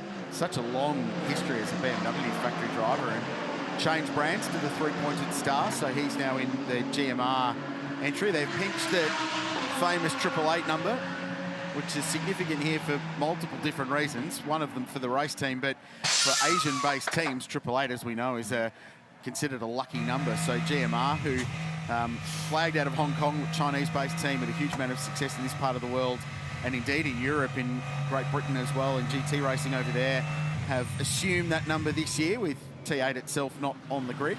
The Aston Martin's getting some traffic to the KTM on the run down the hill. Jalen Rawbotham behind the wheel, and just coming up to the KTM, the Singleton Invitational entry car. Those guys don't care a jot about the fact that there's no one else in their class. They are racing the clock, and they are racing the mountain. They've had no luck at all here. If it hasn't been bad luck, they've had no luck here. And they will be counting off, I guarantee you, they will be counting off every single lap, every single pit stop, and every single hour that they complete here, Grills. Yeah, and they had a very, very nice day yesterday. Caught up with Glenn Wood, who's part of that, and Garth knows the brothers Wood extremely well, but Glenn was like, how are you, mate? I'm great. This is awesome. I've come back from Dubai, did that race, that was awesome. I'm really awesome. Everything's awesome. So he was Very in a Glenn Wood, very positive mood yesterday, was Woody. Trent Harrison behind the wheel. Is that going to be their theme tune? Oh, Everything is awesome. Playing that if they get to hour 12 and see the checkered flag tomorrow, it will be. Do you know what? That'll be his biggest celebration if they can get this car to the end and see the checker. That'll be his biggest celebration as whoever is standing on the top step. Oh, yeah, yes, absolutely it would. Give them the keys to the city if they get there. So they're going through a pit stop practice now as well. And man, I was just talking about, we'll jump into that car. Woody running full time in Porsche Carrera Cup now with his brother. 2-car, basically Wood Brothers Racing, just not in NASCAR. They had a pretty good season last year. Glenn ended, unfortunately, with quite a big shunt at the Adelaide 500 and found the infamous Turn 8 fence. He and the champ, Harry Jones, were involved in that. And but bounced back pretty hard and got some miles over in Dubai with the team that went over there to run the Mercedes AMG with Garth Walden Racing and Ram Motorsport and M Motorsport all putting together their little joint forces attack with the Mercedes AMG. They had no fun at all, by the way, that race. Well, I was doing the 2 o'clock, 2:30 till 4:30 stint in the pits to give Nick Damon a spell, so I jumped out of the booth and went down there and had a word with the guys down there. And at that time of the night, because you don't refuel in the pit lane, so you're in a pair of shorts and a polo shirt. And at that time of the night, it was around about 17, 18 degrees. I'm wandering down there with my cameraman, just sticking my nose in places. A lot of people just chilling out, relaxing. Those guys were like, right, come on. Everybody wanted to pop out to the front and have a chat. It was good. Loved it. Really good. They did have some stress because the container with the car was due to arrive on the Sunday prior, so they could do all the pre-event testing, and it rocked up about 6 hours before they were due on track on the Thursday. And there was an absolutely mad thrash, and Garth Walden, who put that program together, was telling me from the moment they hit the track to the moment they finished the race was 110 hours. They had 10 hours sleep in that period. So it was pretty brutal. But the knowing that squad, the first beverage at the end of that would have tasted extremely delicious. They had a very good trip. It's cool to see. I love it when, and there's a group with different teams there. As well, yeah, so Mike Sheargold's Ram Motorsport, M Motorsport, who have been part of this race for a long time, and Garth Horton Racing also got together, a bunch of mates, and said, look, let's go and tick some bucket list races off. And they had a great time, and got to the end and had a good day. That was where this odyssey for me started at Dubai back in the second weekend of January. This is the fourth of 4 fabulous endurance weekends, and what a way to end off the start of the motorsport season. Each of those races doing something a little bit different, and now we start the Australian motorsport season in earnest with the 2025 Meguiar's Bathurst 12 Hours. So, gents, I was looking for a few boxes to be ticked in this session from some cars that were almost anonymous yesterday. And anonymous at this place isn't necessarily a bad thing at all. One of them was 222, so we've seen Thomas Randall do a nice lap with 203.8 to go second quickest. The other one is Craft Bamboo Racing, and on cue, the colour spec car with Jada No Jada, Penrith's finest, across the top of Mount Panorama. James Courtney might argue with me about that, but the Juice is a terrific driver. And now this is a little bit closer. This is more of what we'll see as we get closer to qualifying. Well, and he's on a very good lap too, Garth. So personal best first, quickest of anybody in the middle sector, and his split is good. So these guys had a very quiet day yesterday, just going about their work, and that has just hit the fence. And the Method Motorsport number 25, McLaren Artura, has found the wall. It's Paul Buccini behind the wheel, and it's ended up at the gravel trap at McPhillamy Park. First interruption of the session. Yeah, really. We had a little kangaroo incident the other day, but that didn't really cost us any time. But that is the first proper interruption. Paul just clipping the wall at the top of the mountain, then heading into the beach right at the very top. Didn't have any further contact, I don't think, through that gravel trap. No, stopped well short. It's going to take a little bit of time to get that car recovered, and it's not going to roll down the hill, I don't think. No, it's definitely going to need a right front corner put in it. There's the team at Method Motorsport looking on. Man in the white undergarments, thank you, is Josh Buchan. There's the team owner. Yeah. Wandered down. Just be there counting the dollar signs on that now. What's that going to cost me? Welcome to team ownership, yes, exactly. Yeah, you've been there. Here it is again. So this is the run just before Walter J. McPhillamy Park. Just got wide, never got back to the apex at Reed Park, and wandered wide up out of the rubber in the grey. And doesn't take much up there. You don't have to be far offline. You have to be super accurate. You can see the right front wheel is not turning, so front upright, front suspension. That could have been a lot worse. Yeah. He's actually... Did he touch the curb on the left here as he was coming through and just unsettle the car? No, I think he's just wide. And generally that starts when you drop down into the grate, and when you start the drop, if you're too wide, you can't get the car back. Doesn't matter how far you turn, because inertia and momentum as the car falls down the shelf into the grate just keeps that inertia going, and you get out into the grey and you're in the marbles, and there's just nothing. You are literally a passenger.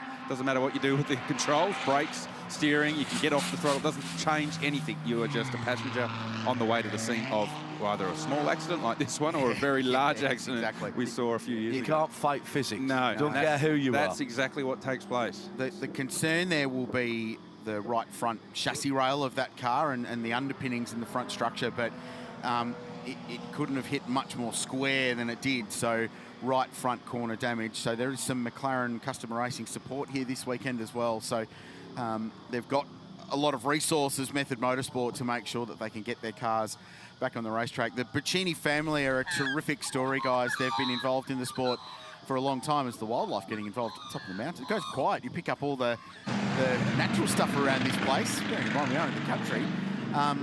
The family, Buccini, have been part of the Bathurst 6 Hour and production car racing for a long time, and actually had 3 girls in their BMW last year at the 6 Hour and won their class. They were the first all-female combo to win a class in an endurance race in Bathurst history, which was a pretty cool stat. And Paul's been looking to tick this race off the sort of racing career bucket list for a long time, so put this deal together with Method Motorsport in the 25 car.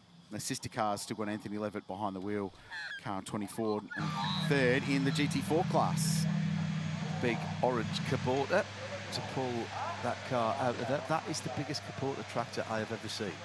It's a deep Oh, sea we tractor. got bigger ones than that, John. You wait Yeah, till I you know, see the but one as a got down at the chase. As a Kubota, all the Kubotas that we used to encounter in the UK when I worked for local governments about 1 million years ago, they were all the tiny little ones that you could use in public parks and run them on the footpaths.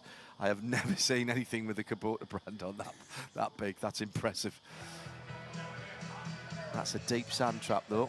Did its job there, in fairness.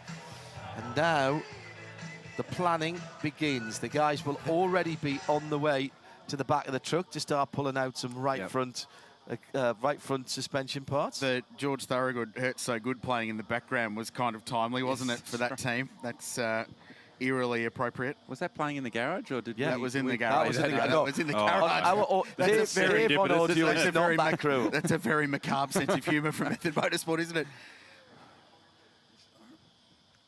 Yeah, Dave from Audio's not that cruel. We got the flatbeds, they're all back coming on the grass on the driver's right-hand side. We're under red flag for the first time in this 2025 Meguiar's Bathurst 12 Hours. Good news is driver out of car. Not a big mistake, Garth, but small mistakes have big repercussions. Yeah, well, we often say at Bathurst that you only have to make the smallest mistakes and you pay a big price, and that's an example of that. I mean, it would have been no more than half a car with out of the groove when dropped down into the grade at Reed Park, and then that just escalates it.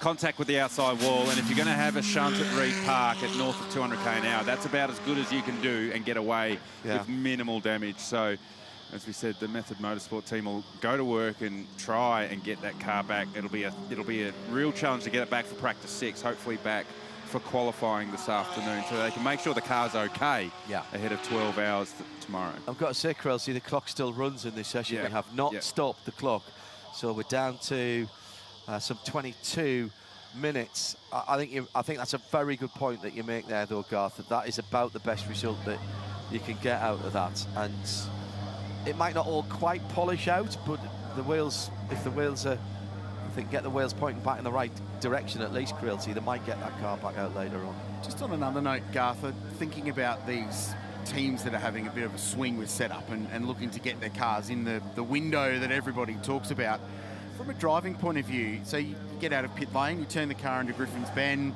you get up to the cutting, maybe across the top of the mountain, is it instantly, oh yeah, this is better? Or is it more of a, oh yeah, we can still go further? It's, you have a pretty good understanding, probably not on the out lap, but certainly on the first push lap. So once, obviously now been sitting under red flag for 5 or 7 minutes, so the tyres cooled down, everything's cooled down, so you need to build the temperature back up again. And then on the first push lap, you get a pretty good indicator, pretty much straight away from turn 1, depending on what you're working on. So if you're working on slow speed turn, then yes, you'll get an indication straight away at turn 1. You'll get that same indication at the cutting up at turn 4. If you're working on high speed aero balance, then you've got a turn entry to turn 2 once you get to the tree and drop down into Reed Park and across McPhillamy. So it depends on what you're working on, but you can feel it pretty much straight away. And if you're having a really big swing, you really notice it. Yeah. If you're having more just subtle, just fine tuning, it's a bit harder, and a lot of the time it'll come back to the data. You go, yeah, I think it's doing this, and the engineers can go into the data and look at what they need to get from the car. But if you are having big swings now, you're in trouble. Yeah. As we stand, 2:03.7 is the best time in this session, and that has gone the way of Audi. Ricardo Fella in the 183. That's the Jamek Racing Team MPC. Carl will run you down the rest of the times in a moment. Opportunity with nobody going around to head to a slightly quieter pit lane, and Shay Adam. Thanks to the guys and girls behind the scene for getting me back up and running too. Really appreciate that. It was actually Brock Feeney who set that fast lap time before the red flag came out in the 183 JMAC PEM. The Audi that's out and running, and for Brock, it's a different manufacturer this year. He was with the 3-pointed star last year, but now with the 4 rings, so sticking with German manufacturers and still trying to adjust to the car. He actually stopped guys on the way out of the pit lane just after the pit exit. Now, I wanted to know if that was an issue or if that was maybe waiting for a bit of clear space. He's just having a really quick debrief with Luke, the car chief engineer. So we'll let him finish giving the feedback. Do you mind if I interrupt really quick? Sorry to interrupt you guys. Brock, a new car for you this year. How is it to adapt to the Audi? Yeah, it's been good fun. I'm sick of looking at the sectors across the top of the mountain in the last few years, and Audi's been topping it. So it's good to try it. It's super last minute here this weekend, so pumped to be with these guys. It's awesome. I've done a few laps now, so still trying to get a little bit comfortable, but I'm pretty happy with where we're at. Yeah, a few laps. You haven't done many laps this weekend. What's it like when all of a sudden it's like, ooh, we're going... Pretty crazy to think tomorrow we got 12 hours ahead of us, but look, I've done enough laps in a GT3 car around here. They're all somewhat similar, so once I get out and sort of just get comfortable, that's been the biggest thing for me. So yeah, no, feeling good, but tomorrow's a very, very long race, as we all know, so lots to plan ahead for. What's it like when you've got possibly the strongest bronze in the class in your car? Yeah, well, we do. I think you proved that yesterday. So, yeah, it's obviously very good. We've got a really solid team with Liam and Ricardo. So, for me, I'm the kid that's never drove an Audi before, so I'm trying to learn off these guys this weekend and Seppi and the team. So, it's been good for me to be involved with those guys and, yeah, try and get me a little bit better for this weekend. Why did you stop on the way out of the pits when you went out for your stint just then? I was just looking down at my shoes, giving them a clean. All right, good, because you scared me for a second. I want to make sure all was good with the Audi. Lost the first practice session. Do you feel like you guys are right back in it now? Yeah, for sure. We had a bit of an issue in practice 1, which meant we weren't out for P2, but all good now. Car's feeling strong. As I said, though, you never know until tomorrow. So hopefully we can be in the mix today and then be up the front tomorrow. Good luck today and tomorrow. Cheers. Thank you. Shay Adam talking to Brock Feeney, who jets off to New Zealand next weekend to race open wheelers in the New Zealand Grand Prix of all things. Nice. So sublime to the ridiculous. I'm just not quite sure which way it is. We're under red flag conditions here at the Meguiar's Bathurst 12-hour in practice 5. The clock continues to tick down as we wait for the Method Motorsport McLaren to be recovered from McPhillamy Park. While we do that, let's give you a little bit of a look around this amazing part of the world and Bathurst town, as our friends Matt and Edwina explain. I'm Matt Moran. And I'm Edwina Bartholomew. And we're going to show you Bathurst beyond the mountain. From local beer That's bloody good. to whiskey distilleries, Yeah, nice and smooth. Amazing country pubs. like the one at Rockley, I heard it's pretty good. Yeah, it's not too bad. Matt, this pub, the O'Connell, has been here since 1865. I used to come here when I was at uni. And the quaint country towns we call home. Fine dining in Bathurst. Boutique shopping, clothes, coffee, flowers. What more do you want? The best accommodation in town. Or as far away as you want. Every turn has a story in Bathurst. So come take a drive with us.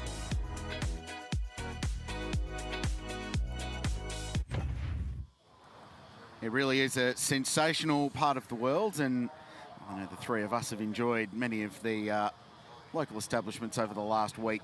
It's enjoying some food and drink and soaking in this incredible part of the world. The weather's been spectacular as well, and the forecast pretty good for today and tomorrow. Just on 22.5 degrees at the moment, top of 28 today with some patchy cloud, and much the same as tomorrow. 30 degrees in the forecast for the big race, but then it's Bathurst and the weather could do anything at the drop of a hat as the Method Motorsport car, Paul Bacchini behind the wheel, gets recovered down past the chase and to pit lane, and this session won't be too far away from continuing. Hear the engines rumbling back into life, so teams forecasting we're not too far away as that McLaren makes its way back to pit lane and the Method Motorsport crew can get to work, as you said, Rich. And there's actually the weather forecast for tomorrow, actually the actual temperature number is actually, there's a really critical number, and it's 31.4 degrees. Yeah. So if it is forecast today to be more than 31.4 degrees, I think it's at 6 o'clock tonight, Yep. then that triggers the air conditioning rule for these cars tomorrow. So that's just something that really doesn't matter today, and it really won't matter tomorrow, but the cars, there's a trigger point at a certain time of day with the forecast, and if it does go over a certain number for the temperature for the forecast, it means the cars, if it does, they have to run the air conditioning systems for the full 12 hours. So even tomorrow morning, when it might be 14 degrees and cold, they have to have the air cons on, and they'll be hating life because they're cold. Yes. And then tomorrow afternoon at 4 o'clock, when it is 31 degrees, they'll be loving life because they have the air cons on. Well, the forecast right now, as we speak, 31.0. There you go. So they're So right it's actually on. critical. They're actually critical number that the teams have been talking about this week. So green flag out, 14.5 minutes remaining in practice 5. And just to walk you through the remainder of the day, so one more 1 hour practice session to come a little bit later on this morning, and that's actually quite important because that will decide the split of bottom and top 50% for qualifying. So we'll be looking at 11th and 12th position in practice 6. If you're 11th or better, you go into the fast group. If you're 12th or back, you're in the first part of qualifying. And with track evolution and the way the racetrack evolves over the day, that could be critical to getting yourself into qualifying 3, which is a 15-minute session later on this evening for the Alan Simonson Pole Award, the Pirelli Pole Battle. So that's how the rest of the day plays out. You're working your way through to try and get yourself into those final 10 cars that will decide the first 5 rows of the grid for the 5:45 a.m. race start tomorrow morning. And the important thing to remember there is even if you are coming from the slower 50% group, if you do a Hollywood lap time, you absolutely get yourself in the game. So the pressure, if you are in that slow group through whatever circumstance and you can go and dial a number, then it actually it puts the pressure back on the fast guys again. So just because we're going to have a top and bottom 50%, don't think that the first session's going to be a dull one. No, not even slightly.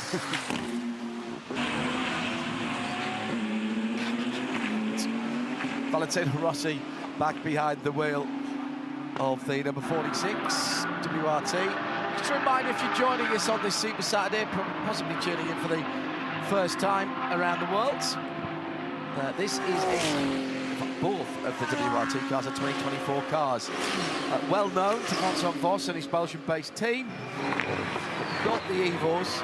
It's a quirk of when this race is that the balance of performance for 2025, all the tests that Stefan Mattel's organisation do haven't quite happened, and the numbers have not yet been crunched. So the new Evo, which has been out in other series, it won a couple of classes at Dubai. It won the race overall at Dubai, won the Prime class, and won in Abu Dhabi as well. It was out at IMSA at Daytona last weekend, but not yet eligible. It will be next year.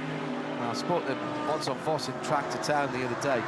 He's won this race before. He's not won it with the new manufacturer that he represents in the blue and white roundel of Munich and BMW. He wants this race. He wants this race again. It was 2019? 18, 19. 18 it was, red flag at the end. That's right. And I don't want to say they got lucky because they were in the right place, but that was going to be a remarkable finish as the BMW duck and weave their way past a Porsche going up to Solomon Park. There were 4 Porsche 911 GT3Rs that we were questioning were in the lead of the race, and would they run out of fuel or wouldn't they run out of fuel? It was all very dramatic at the end, and then about that point of the racetrack there was an enormous crash with about half an hour to go, and the race was red flagged and it did not resume. It's the first time it didn't go the full 12 hours in terms of time. The damage at the top was too significant, and the Audi found itself in the right place at the right time, and they got the victory and they earned it. They really cricked up on it that weekend. And then, of course, WRT shifted brand loyalties and moved across to BMW and returned in 2023 with a 2-car team where they were strong, struggled a little bit in the heat of the day over the race distance, came back last year, were really competitive, and were running 3rd with half an hour to go. So on the old Venn diagram of improvement over 2 years, it's been going upwards. I wonder what year 3 with this car and this team and these drivers can deliver us. A lot of the chat in the paddock at the moment from the non-BMW teams is that the BMWs are strong. So a lot of the teams, the other manufacturers, are wary of what BMW have been up to over the previous years and how they've gone about their business in the lead up to this one. So remember, they were on pole last year with that lap from Sheldon van der Linde where he just rocked out, did 1 lap, put it back in the garage. Yes. Thank you very much. brother Kelvin behind the wheel of the 32 car at the moment, getting his first laps of the day. Shay. I just want to put forward something to you gentlemen up in the booth. Keep an eye on the number 9. You always do, especially when there is a certain M. Campbell aboard it. And M. Campbell is climbing aboard the 911 Porsche from Absolute Racing. Sticker Pirelli's going on this car. Now, not all has been happy down in this Porsche camp. Last night, they did a gearbox change. They had an issue within that to resolve. But the car is still not towards the top of the charts. And Alessio Picariello jumped in to fill in for Matt Campbell. Matt took his helmet off briefly, debriefed with the team, and they said, put your helmet back on. You're going in for the end of this one, son. I think we're about to see what pace this 911 Porsche has. That was all we could hear as it departed the pit box, Shay. Thank you, with Matt Campbell behind the wheel. So brand new, unroaded tyres going on the Absolute Racing Porsche 911. We talked earlier about the cars. We were looking to tick some boxes today from a performance point of view that really kept their powder dry yesterday. That was another one. They were 11th quickest on combined times after the 4 sessions yesterday with a 2:04.1, about 1.2 seconds off yesterday's quickest lap time. So I don't know if it's a full quali sim they're going for right now, but certainly new tyres and M. Campbell fired up. I'm not sure we'll see car 911 stuck down in 16th position at 1.5 seconds off the pace for too much longer. Generally a balance check in this session on a new tyre. Driver will give you about 7 or 8 tenths, and it's a balance check ahead of qualifying. Oh, there's some stuff going on at the top. Cam Waters has just displaced Lucas Auer, who had just displaced Ricardo Feller, and in all that was Fabian Schiller as well. So Waters with a 2:03.6 is 8/1000ths faster than Lucas Auer in the 77 car from Kraft Banbury Racing. Ricardo Feller 0.04 off the quickest time, and Schiller, who's finding some lap speed now in the Grove car at a 2:03.8, it's a 1/10 of a second off. So too the number 32 car, the BMW. That was still the time set by Augusto Farfus at the start of the session. Talking all weekend about times compressing. There's now 7 cars covered by 0.2 of a second. Yeah. That's really compressing. Remember, practice 1, the top 10 was 1.4 seconds. Practice 5, the top 10, 0.4 of a second. And when we get to, well, the next session, practice 6, when we do split the field, and the split is at the position 11 and 12, they'll be all, it'll be 2 tenths, 2 to 3 tenths. And right now, 0.6 down to Valentino Rossi in 13th position, but that's without having seen a representative lap time from Alessio Rivera in the number 36 Pro-Am Ferrari, or M. Campbell. Or Matt Campbell. Yeah, or Lee Holdsworth in car 9, potentially. Or even really the 46 car. Yeah. That'll go faster.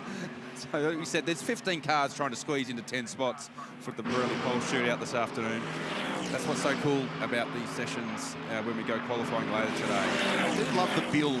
Yeah. Just the continual escalation over the course of the weekend, and then that all sort of peaks and explodes this afternoon at about 4 o'clock. But then we go through the whole process again tomorrow, don't we, over the course of the race, where it builds and evolves over the course of the day until you get that day 5 test match result at about 5:45 p.m. tomorrow afternoon. Anybody who doesn't like long distance racing, I mean, really, what's the matter? It is just great because you never know when that pivotal moment is going to come. It could literally be turn 1, lap 1. It could literally be final corner, final lap. And we've seen variations of those themes. All of that. Absolutely.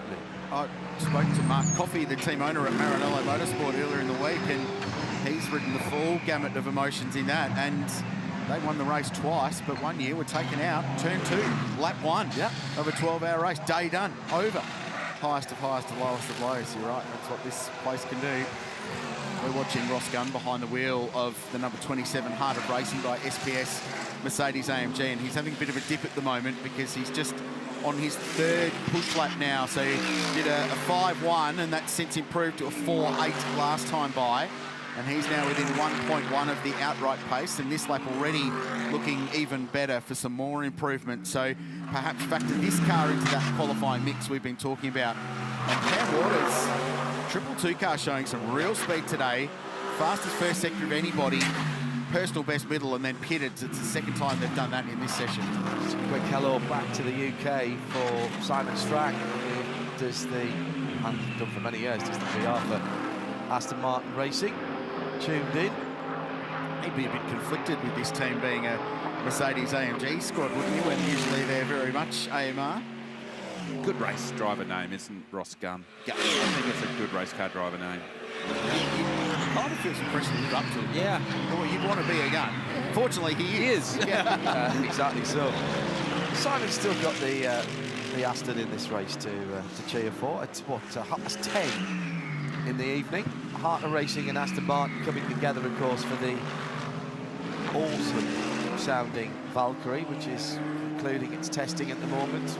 204.59 for Ross Gunn, so that's a very good lap. Within a second of Cam Waters, 203.6.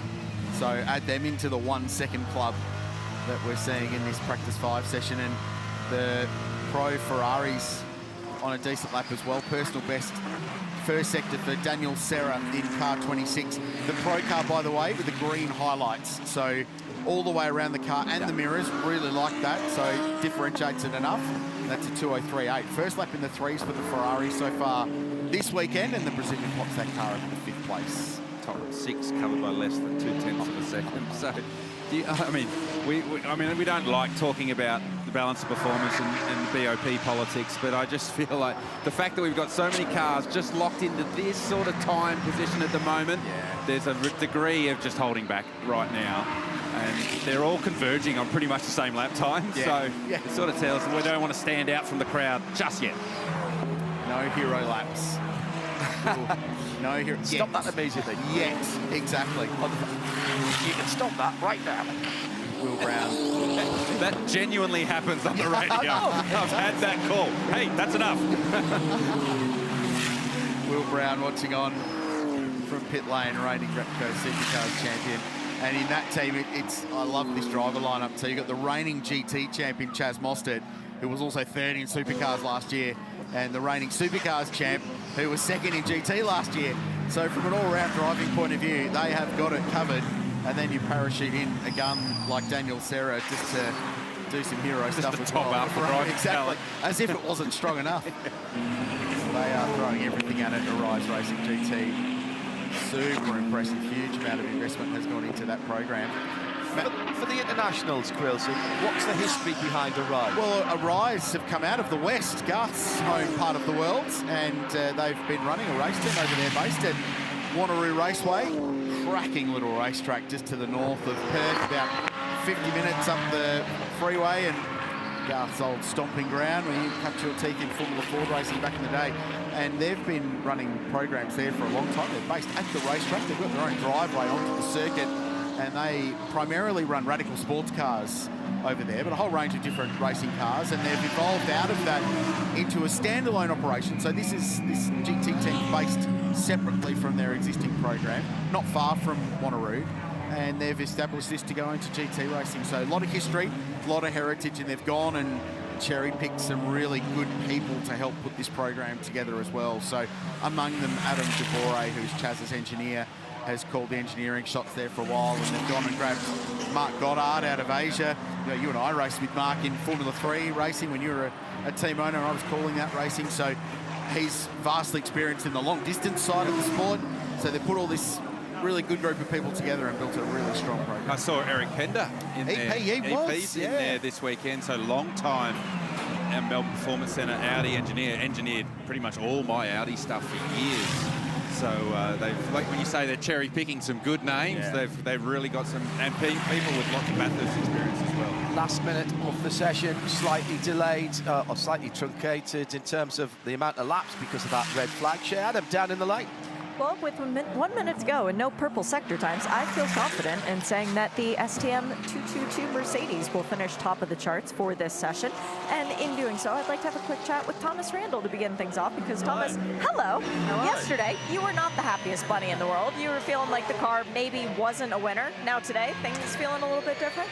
Look, firstly, I'm always happy when I get to drive a GT3 car, especially around Bathurst. So we're very privileged, we're very privileged to be driving race cars. But yeah, you're right. We weren't too overly happy with how we finished up things yesterday, and with the 2 40-minute sessions, a lot of more things we wanted to try. But yeah, we found a few things overnight that I think explained what we were struggling with the car, and all it takes around here is just one thing that you're struggling with, and 23 corners, it all adds up. So, yeah, we seemed a lot happier there. I mean, look, we haven't thrown tyres out. I don't think anyone has. So, I mean, it shows how durable the Pirellis are, which is good. But, yeah, still got a few more things we want to fix up for the next practice, but certainly in a more happier position. Yeah, you guys were scrubbing a ton of Pirellis at the beginning of the session. Getting ready for the race, you do think that'll be a big advantage come tomorrow? I think so. I mean, you know, when you go out on a fully slick green tyre, you have to get the wax off it, and I guess in the race you might not have that time if you're in a critical position or battling with someone, and it takes you a lap to get the wax off the tyre. It's critical time. So yeah, trying to just take a little bit off some of the sets, but I mean, there's probably going to be, let's say, 11 pit stops. So yeah, we couldn't exactly road 11 sets them, but yeah, seems like we're making good gains, and yeah, obviously we're having heaps of fun as well. Good luck. Hope we're talking to you later on. Thanks, G. Appreciate it. Just a little thing about tyres. There are only 12 set of tyres. Yeah. From the start of practice 1. Correct. Yeah. You get an extra set if you make the pole battle. Yeah. And But then you have to give them back. There was an extra set for the bronze section. Yes. But they don't form part of the race allocation. You have to give them back to. Correct. Absolutely right. Changes at the end there, Cruelty. Sorry, we just followed Lucas Stoles to the line, and his first and second sectors were very good. Personal best gave away a bit at the end, so didn't improve ultimately, but did a 2:03.92 against the car's personal best lap of the session, which was a 2:03.91. Set by Jules Gounon, so you would think those two are pretty close. You would, wouldn't you? I wonder who's going to qualify this year. Yeah, that Luca actually got the job last year. So yeah, curious I mean, how that goes. Oh no, we've got to really pick between Jules Gounon and Lucas Stoles. What a hardship for us. Literally an embarrassment of riches. And the other one that we followed while we were hearing from young Thomas Randall was Matt Campbell, who's put the Porsche into the top 10 really for the first time this weekend with a 2:03.8. So that's a good lap for Matt, just 0.19 off the ultimate pace. There are 4 cars on 2:03.8. Yeah. So you do a 2:03.81, your 4th, which is the Grove Racing car. You do a 2:03.88, Matt Campbell, your 7th. Well, and to make the 10, which is a number we're going to be looking at increasingly today, so it's a 2:03.6 the pace. To get into the 10 there was a 2:04.1, and that's probably only going to get closer as the day goes on. Well, top 9's 3/10, top 10's 4/10, so it's going to be 3/10. We have to be within 3/10 of the fastest lap time in qualifying vehicles. And Ross Gunn in 16th position did a 4.5, so 0.9 off the quickest lap. So that is as spicy as this field is this year. Very, very competitive. Just a couple of cars coming round to complete their final laps. Actually, probably diving into the pit lane here. I've seen the checker flags. In a hurry to get back to the pit lane. I wouldn't mind betting they're doing a hot pit stop here. So they want, actually, if they're doing brakes, you want the brakes to be representative of what they were in the race. So you've got to attack the braking zone into the chase. You've got to attack the pit entry. So the mechanics and engineers know how hot it is. We heard Shay talking before, like one of the teams didn't have gloves that were good enough to actually pick the pads up. So you need to find that stuff out now. You can't find that stuff out in the race. By the way, coming back into that pit lane, for the very first time since I first came here in 2013, I came through the pit lane entry the other day in the little GT 500 Cortina, which was the overall winner here. You had a very good Thursday. I had a very good Thursday. And as we came in, and that's a small car, much smaller car than these, and I went, heavens, I said, this is much tighter than I thought. It might not have been those words, but it conveyed that emotion. Races have been won and lost on that pit entry. I've skated through that gravel track. So I've attacked the pit entry so hard that I didn't make the chicane and had to go through the gravel trap. Luckily, there was enough fuel in the car to go around again. So that's how important it is, getting it right, getting into the pit lane. So the final word from the pit lane. Shea Adam has been our eyes and ears down there this morning. Oh. No? My apologies. Thought I heard Shea standing next to a rattle gun there. Right, thoughts, gentlemen, before we wrap up our coverage of FP5. Garth, you first. Lots of cars put brand new tyre on after that red flag, and we're starting to see some representative lap times from them as the field compresses and the intensity raised through that session as we thought it may, and it will continue to do that going into practice 6. Still feel like we haven't seen anything like the Ferrari pace or the Porsche pace. and I still feel like there's a few cars. I think the 77 car actually looks really strong in P2. Jaden Ojeda was on a lap on the red flag that would have been probably a lot quicker than the P1 time that we saw in that session. And given he was only 0.0080 away from the 222 Mercedes. As a 2 Mercedes, an Audi, a Mercedes in 4th, then the Ferrari, BMW, Porsche, and the top 10, 2 more Mercedes, and the number 44, the Valmont Racing, Tigani Motorsport, Audi in the top 10. Krilsey, what's the headline for FP5 when you write the release? The question mark I'm having is how many laps has Chaz Mostert done so far this weekend? I think it's about 5. So there were some timing issues in practice 1, and it only shows Daniel Serra driving that car, but Chaz was the first out in that car on Friday. He has not driven that car since.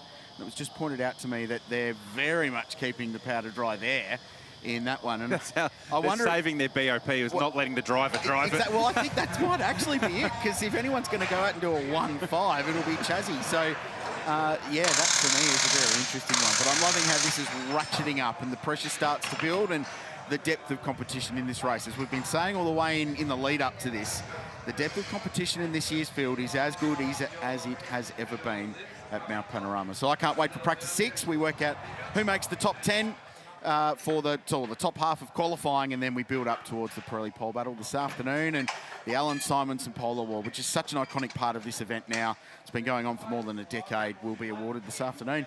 So that's practice 5. We're going to take a break. More support racing to come. Ferrari Challenge Australasia still to come your way. More combined sedans and more Bathurst 12-hour practice live from Mount Panorama.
And hello again from our global broadcast centre, just a little bit further down the front straight from the start-finish line.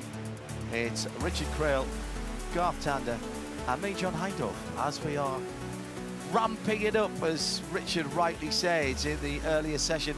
Free practice 6, another 60 minutes on the clock as the teams are honing, fine-tuning, sharpening the razor blades of man and machine to get ready for qualifying. Wherever you are in the world, it's a big warm welcome to the 2025 Meguiar's Bathurst 12 Hours. Garth Tander, it's now or not now, now or never. Are you going to get the balance of the car? Are you actually trying a quali session here? Well, in terms of the setup? Well, this is the session, John, where we split the field for qualifying, the top and bottom 50%. So realistically, you want to be in the top 50% because there's less chance of traffic pollution in qualifying. You're running with cars more at your same speed, so less likely to get held up on push laps. So ideally, you want to be in that top 50%. So we will see, I feel like, some quali sims in the back half of this session. Richard Craill is a man who's been here many times, as is Garth, and it's a lovely trip up from the CBD of Sydney up through the Blue Mountains. Did you come up Bell's Line of Road or the Great Western Highway? I came up the Great Western Highway for a change. I'm normally the Bell's Line of Roadway, but I decided this time just to see what the new roadway was look like. There's been a lot of improvements there. Yeah, and they continue to make it easy to get up here as well, which is a good thing because it's a great place to come. 6.213 Ks, 183 metres elevation change from the lowest point, which is Murray's Corner, turn 23, to the highest point right at the top of McPhillamy Park with the best vantage point in Bathurst. Right there overlooking the great city behind it and the central west of New South Wales, which is a beautiful part of the world to come and visit and play car games. So practice number 6, we're going to look for 11 cars. The top 11 will make it through to the fast part of qualifying, and the bottom 11 cars will make it to the fast part of qualifying, but they're the slowest of the fast cars because that's how close this field was. 9/10 of a second, don't laugh, 9/10 of a second covering 16 cars in practice number 5 a little more than half an hour ago, and we only anticipate that that will continue to put up. Just a little housekeeping, went down and visited Method Motorsport, had a chat to the guys and girls down there. In fact, I spoke to Paul Bacini's wife Claire, who was on broom duties, removing all of the McPhillamy Park gravel trap from the garage down there.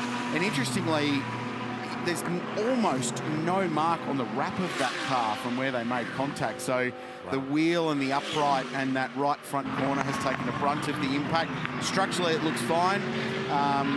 They've got a little bit of work to do there, but remarkably, they said half the damage came from ending up parked in the gravel and the trouble through the gravel trap from the actual contact itself. So a lot of people throwing all hands at that car to get it ready to go.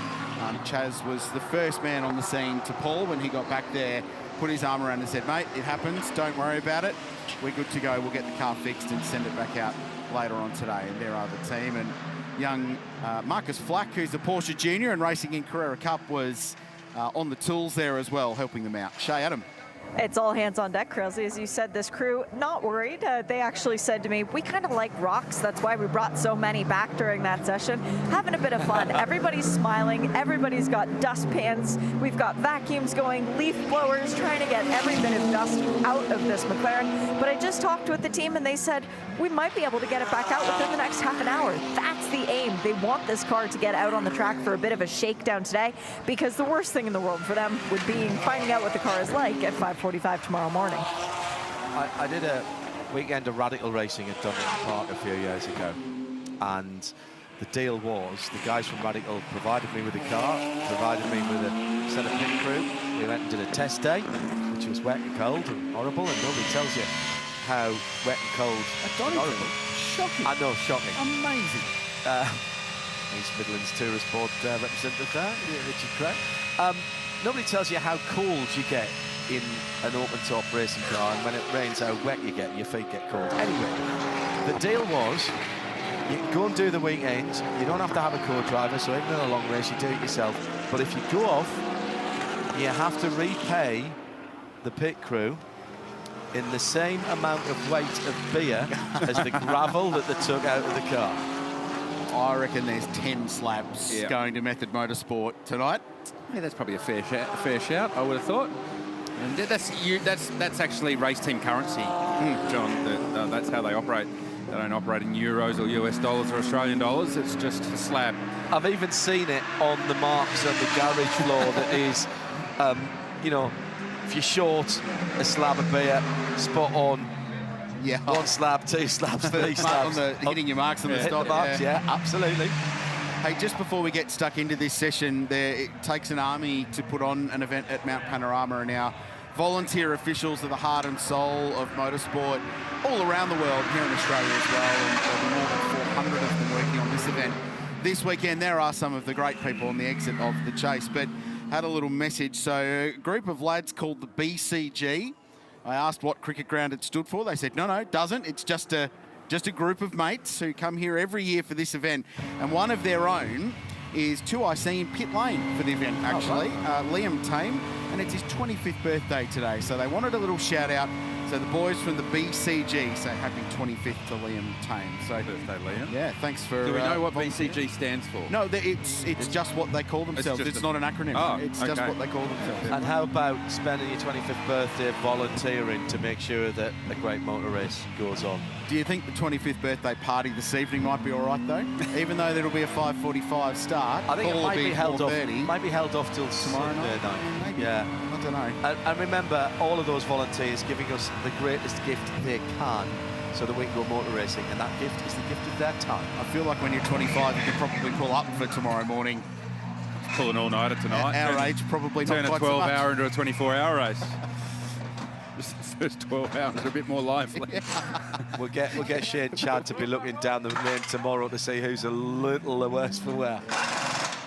No, thank you to all our volunteers and Motorsport Australia.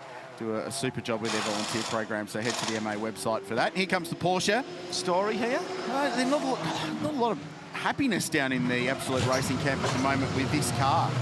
They're a little bit confused, I think, about how the car's behaving, and a little bit of lack of consistency as the clutch is firmly dropped and it departs into the pathway of the Aston Martin. Carving up the Aston Martin. With a brand new gearbox in that car yesterday, of course, as reported by Sheard, I think FP4. That car coming over with Absolute as part of the Porsche Motorsport Asia Pacific commitment to this race. It's Chinese New Year at the moment, so best wishes to those of you who celebrate that, and for whom it is a very big celebration back in that area of the year. Probably cost us a couple of 3 cars, is what I was hearing from 1 or 2 connections down in the pit lane. It's a very big family time, and 1 or 2 might have been here and might have been able to put a car together, choosing to stay with their family. It is literally a movable feast, of course, Chinese New Year. So. I'm a big fan of sport on New Year's Eve. There was an endurance race in my hometown on one New Year's Eve. It happened once. It was one of the coolest things that's ever happened, but yeah. Do you call that? No, God, I was still in high school.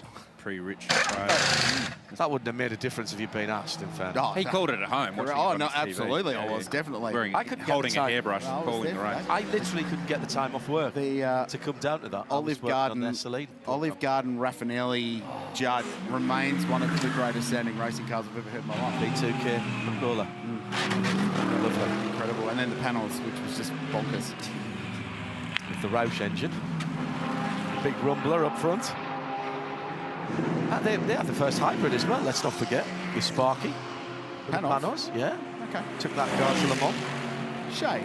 You guys were talking about that Adelaide race. My dad did call it. There you go. Yeah. Trumped by Adam again this weekend. Wow, I mean, that's just the form guide we've seen this weekend, isn't it, John? That we're getting gold from pit lane and not much from the guru commentator that has his own fan club. So I would certainly hope that he's peaking as we go into qualifying this afternoon for the race, because he's given us nothing. So yeah, I spent a very happy... My bottle of water back now, Craig. We're about to be on camera, Garth, so we need to clean the setup a little bit up here in our commentary box. I spent this a very is the magic happy of television, ladies and gentlemen. Is it? Lifting the veil. We don't. Everyone probably thinks we're somewhat professional at home. We lift the veil and they'll find us out. So 50 minutes pretty much on the nose to go. This is another hour session. This is the last of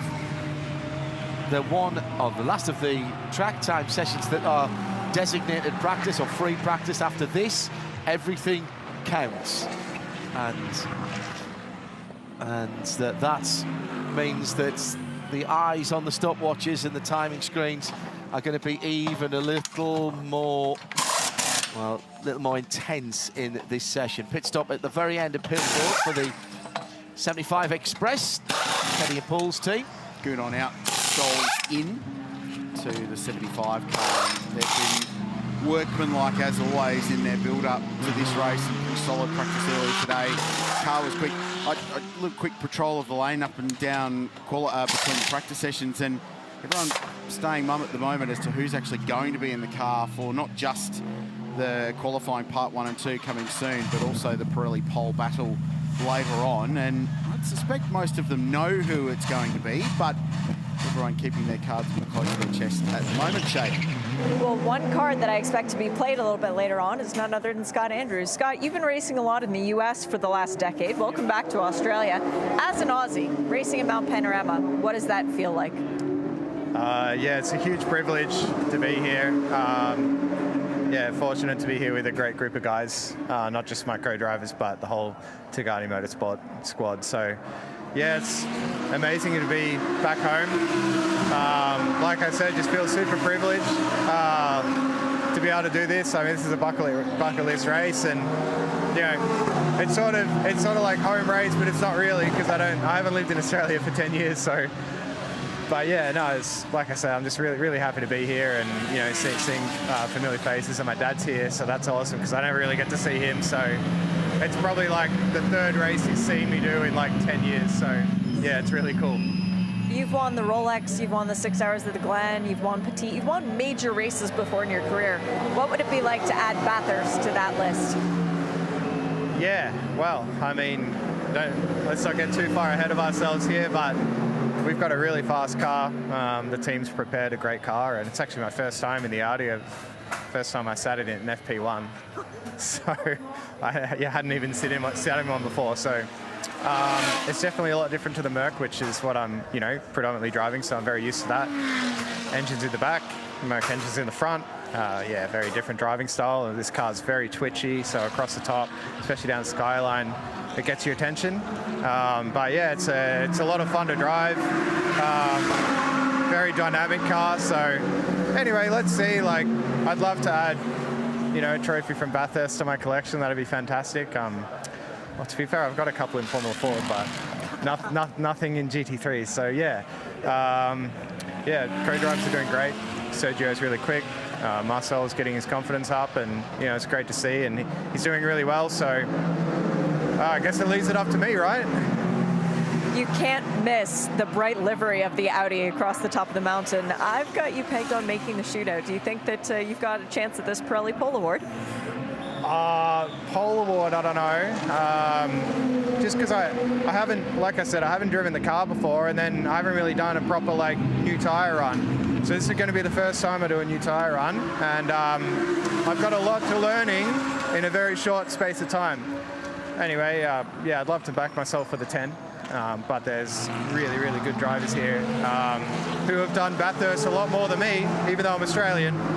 So anyway, let's see what happens. Like I said, the car's fast. I'm feeling pretty comfortable, and yeah, just leave it out there and fingers crossed. Good luck. Thank you, Shay. Appreciate it. Thanks.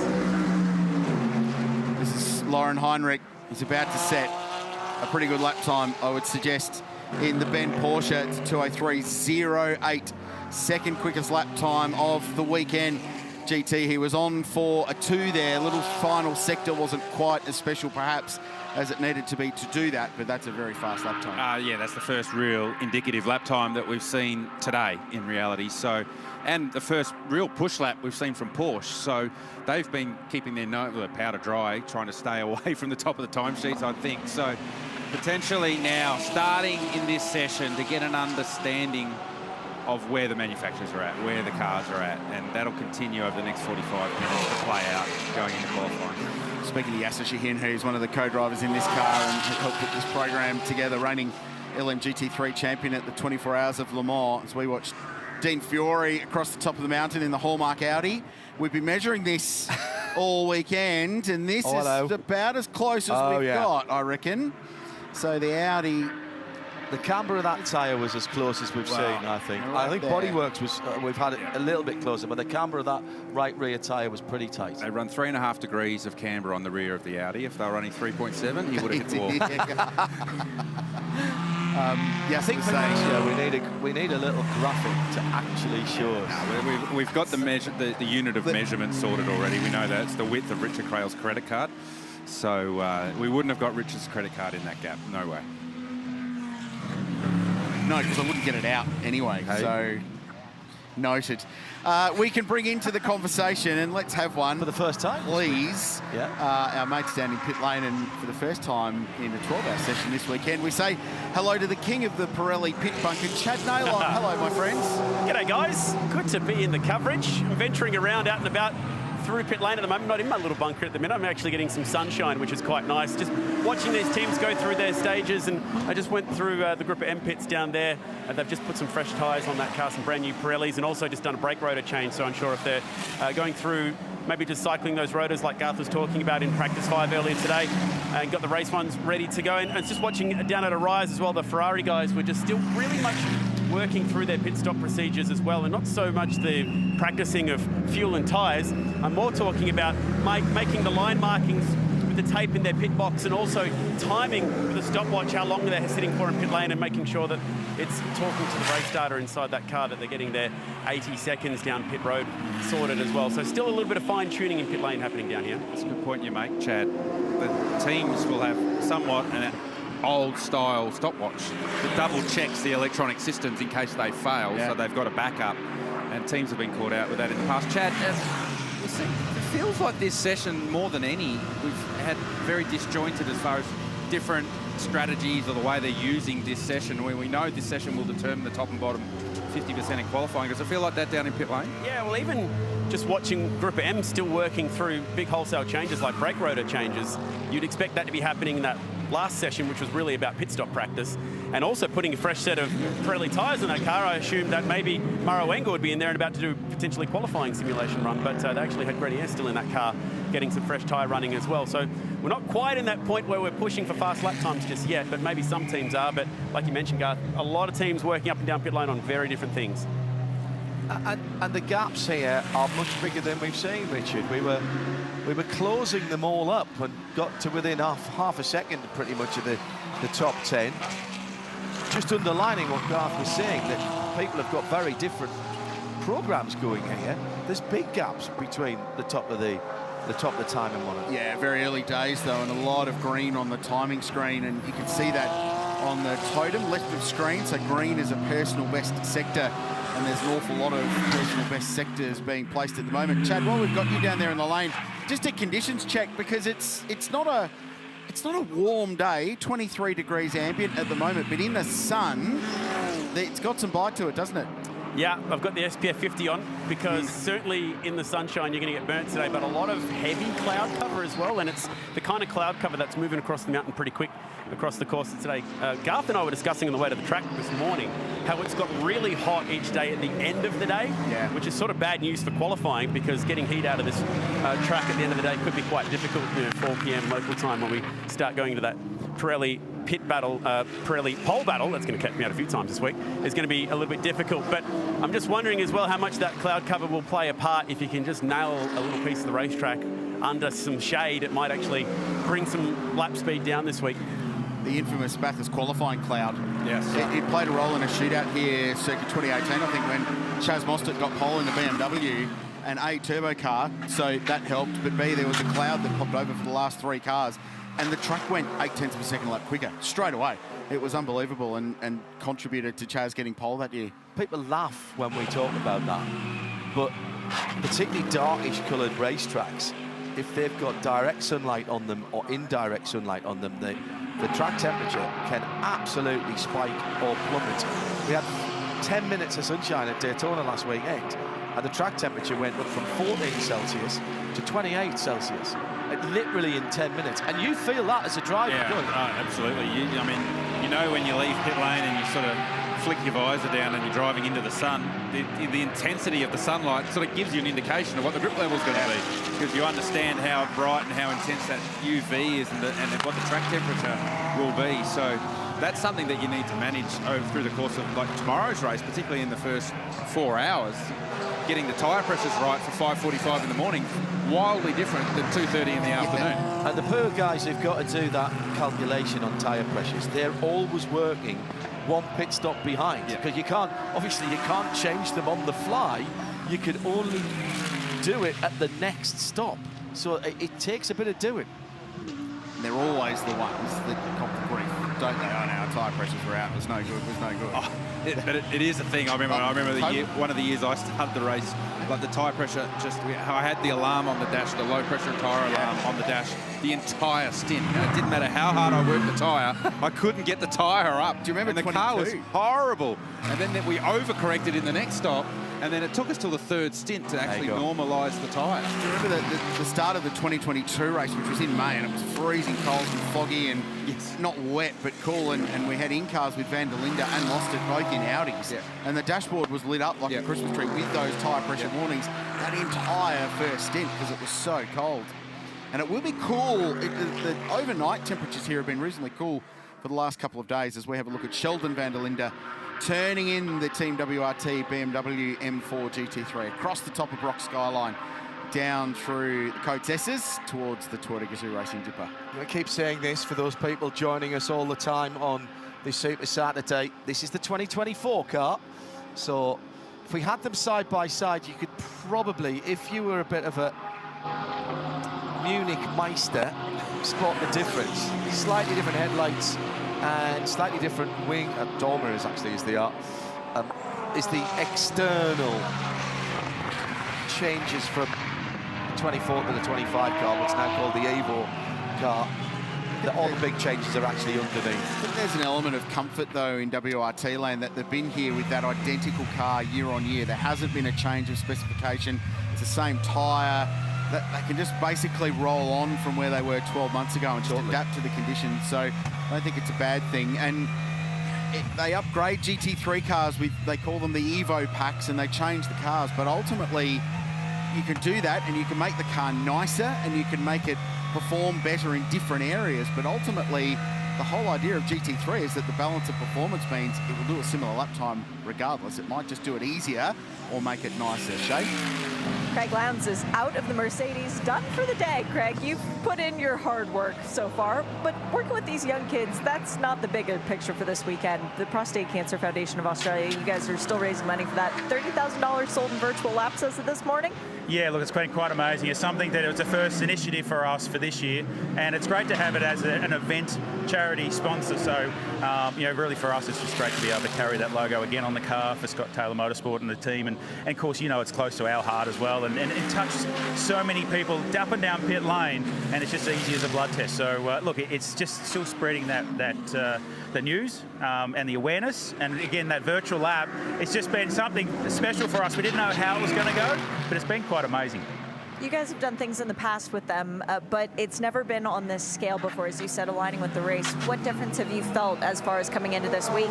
I think just more of the awareness. I think now that the message is getting there slowly, and I think it's just taken some time. The last 3 years, it's just only solely been on the car, but now to be an event charity, it's been really special for us. And as I said, it's close to home. And I've got to say thank you for everyone that's actually done the virtual lap. Hopefully everyone gets on board because it does go to a great cause. As I said, there's been a lot of people up and down pit lane with very well-known names that have been touched by it. So it's, and as I said, this has sort of been a male-dominant sport, and we're very good at putting our head in the sand. That's a very good point. Now, it's one thing to have the name on the car. It's another thing for the car to be competitive for the win, too. That's an extra element for this weekend. The last session, the car was P1. How good is the Mercedes? Look, we've had some little issues, to be honest. I think that we came here with a much better car than we had last year, but I think we've also found some issues. We've rectified them now. So now it's onwards and upwards, and hopefully the car... I just did my lap, my cameo little laps. The car's really nice, especially across the top of the mountain. It's really confidence-inspiring. It's settled. It flows across the top. We're not fighting it or chasing it, so that's a really good thing. Good sign for us going into tomorrow, obviously being a long day tomorrow in the saddle. Fingers crossed for you guys, and to everyone out there, get checked. Yes, please. Thank you. Yeah, I highly endorse that. You go online and you can buy the virtual lap they're talking about. It's quite literally an exclusive. You can't get it anywhere else, and I'm sure you ever actually see it again. It's Craig on Mount Panorama in a Corvette Z06.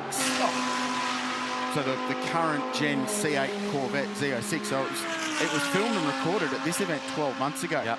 And speak from personal experience, it was unbelievably good. And Lounsey was given a lap time benchmark that he wasn't allowed to go under, and he smoked it. So it's genuinely a massive exclusive. So Prostate Cancer Foundation of Australia, search for it. You can get it via the event website and the Scott Taylor Motorsport pages as well. You can buy your virtual lap, and that's an exclusive. You only get that. Yeah. That's not shared on the internet or anywhere like that, but it goes towards a great cause as well. And Craig said something there that's really important. Us guys do stick our heads in the sand quite a lot for health.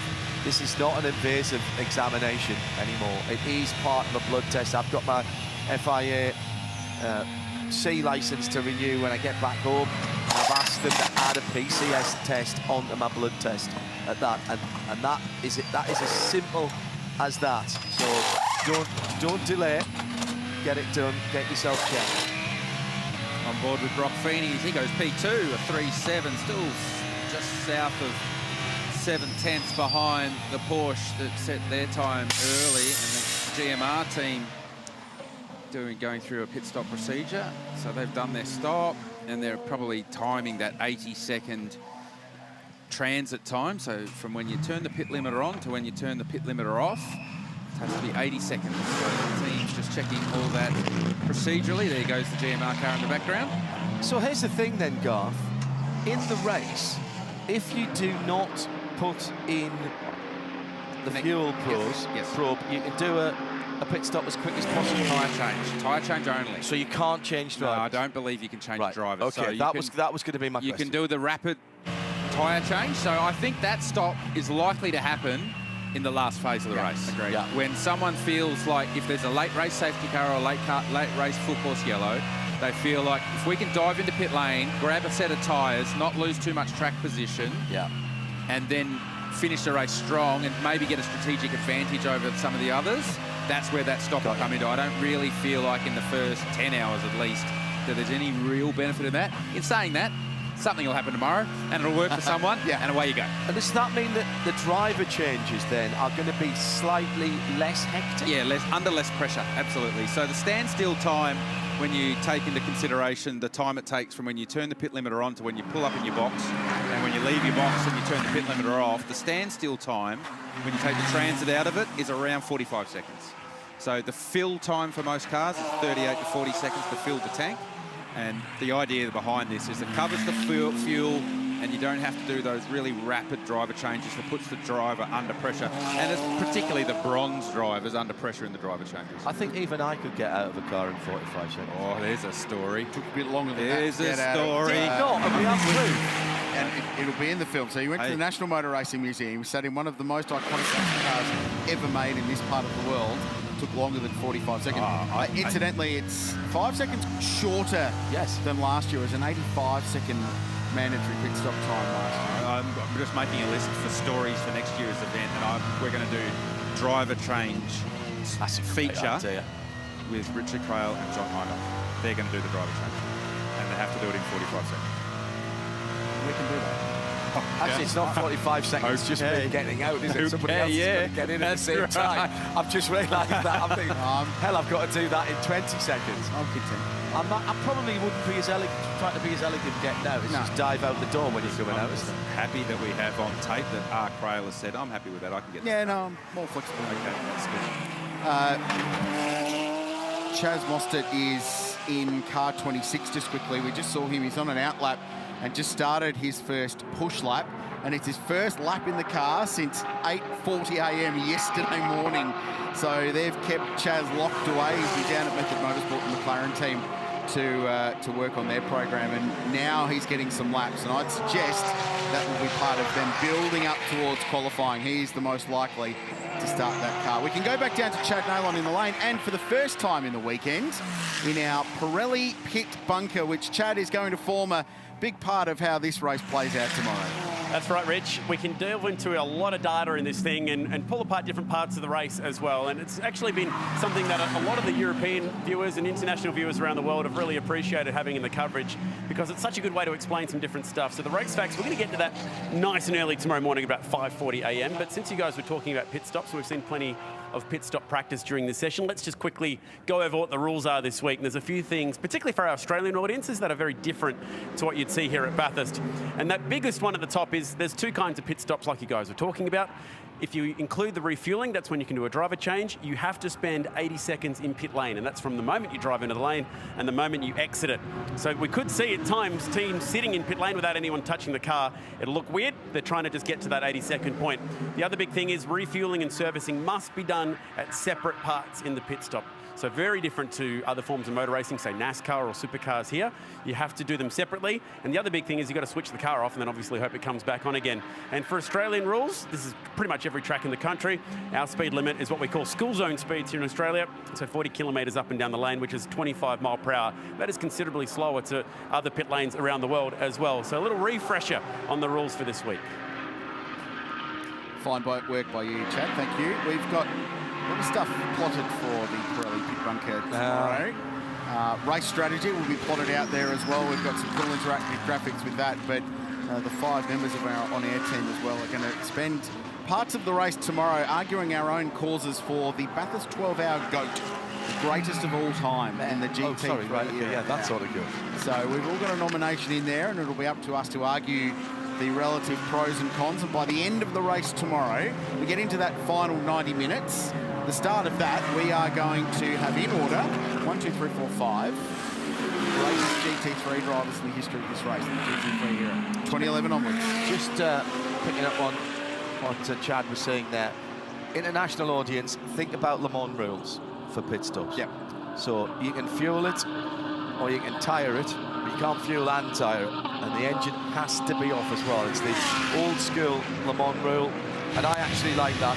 I think there's a good safety aspect to it.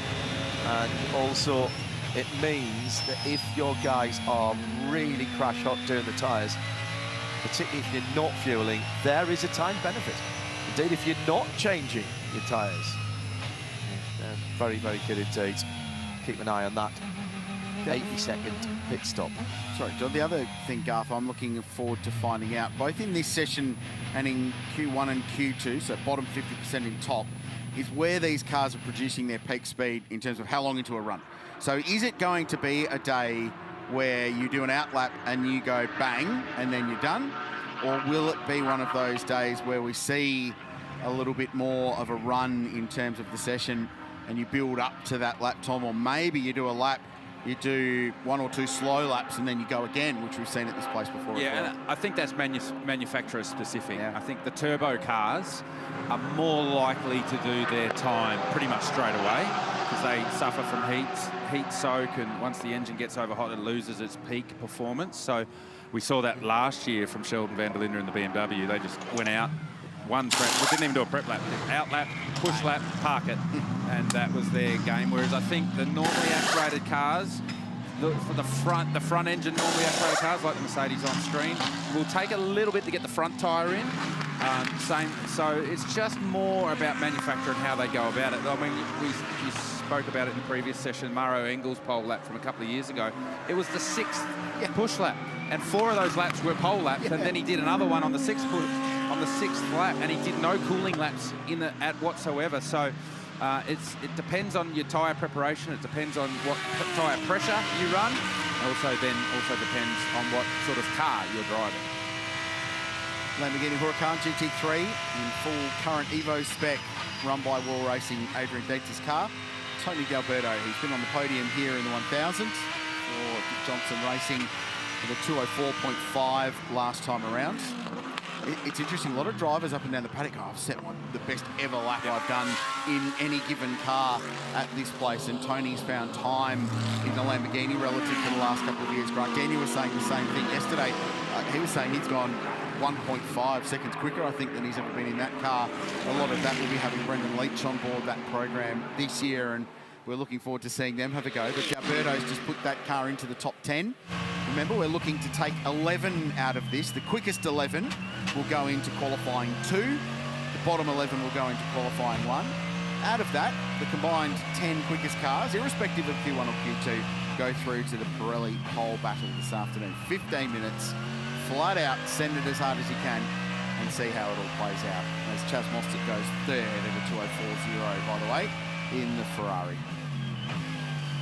Board here with Brenton Grove Racing AMG Mercedes. So that's one car that was very fast in practice 5 and currently in 15th. Making his way up Mountain Straight, and I was in the garage for this team just between sessions and just listening to just like even shift points, how they're working. Teams are working on different shift points going up the mountain versus coming down the mountain. So up Mountain Straight, you shift on a different shift light to the shift light you use coming down Conrod Straight. Wow. That's how fine they're now starting to go, to be looking for lap time and extracting maximum performance from the cars. Took a little time for Fabian Schiller to get up to speed. Been here before in a GT4 car once, but built up into it yesterday, but it was practice 5 this morning when he showed what he was capable of from a lap time performance. And when I was talking to Fabi and the team at Track to Town, gave us an exclusive. He's going to start. He is going to start the race. And he went, really? He literally had not been told. Well, I had the microphone. So you know, you're the new boy to the team. So do you get the early start while everybody else is having a cup of coffee? And the rest of the team, yeah, that's exactly what's happening. Well, I know for sure that Stephen Grove won't start, because when we went over to Portugal, the 24-hour race, he was negotiating to not drive at night time at all. He was going to leave the precinct, leave the racetrack, leave the town. So he was going to have in Spain for a couple of hours rather than the Algarve. I feel like if you're paying the bills, you've got every right to do that. Yeah. Just in the back of the Lambo.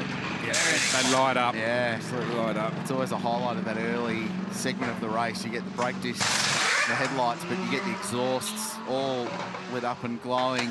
It's very cool. Watching Maxime Martin complete that lap in the 888 car, which is Team GMR, Group of M Racing. It was a 2:04.7. The car looked really stiffly sprung coming out of these cars. They do run the Mercedes AMG's car. You were saying yesterday, they run them very low to the ground from a ride height point of view within the BOP allowance that they've got. Ride height is one of the varying factors in BOP to set the performances of the cars, but even compared to the 75, that car looked quite stiff coming out of the elbow on that run down Conrod Straight. Yeah, well, the stiffer the spring rate you run, the lower you run the car. So, you know, there's a range of spring rates that each manufacturer is able to work with.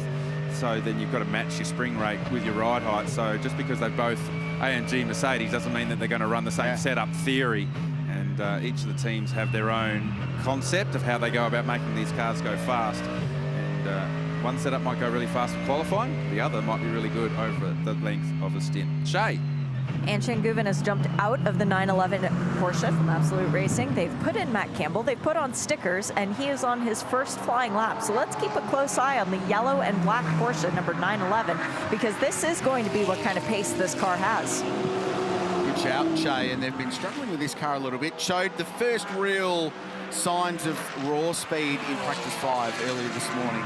They've ended up in the top 8 with Matt Campbell doing the lap time. Rolled out of this one. 10th. And remember, we're looking for 11 cars, the fastest 11 in this, to get themselves through to qualifying number 2. Maxime Martin's just gone to 6th in that GMR car. Matty getting on Lucas Howe's Christmas card list there as Lucas was coming through in the AMG, the number 77 car in 9th position. Knowing the global world of GT racing and how often these guys race each other, he'll come often on that Christmas card list 5 or 6 times a year. It is only the beginning of February. That'll change many times. Yeah, but between now and racing December drivers, GT, you racing drivers have the most extraordinary memories for being wronged, don't you? Oh yeah, absolutely. Got memory like an elephant. When it comes to that, absolutely, never forget, never forget. So, but if you hold on to every one of them, you've got no friends. So, at some point you get old enough, John, as a racing car driver, you go, you know what, it's not worth the energy to hold on to this stuff anymore. Until you're back out on track, and one of the miscreants you remember we were talking yesterday about race car drivers, how they have a switch and you flick it on and off when you pull your helmet on.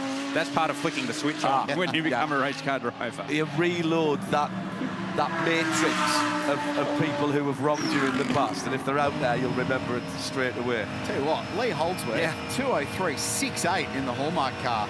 That's a very good lap.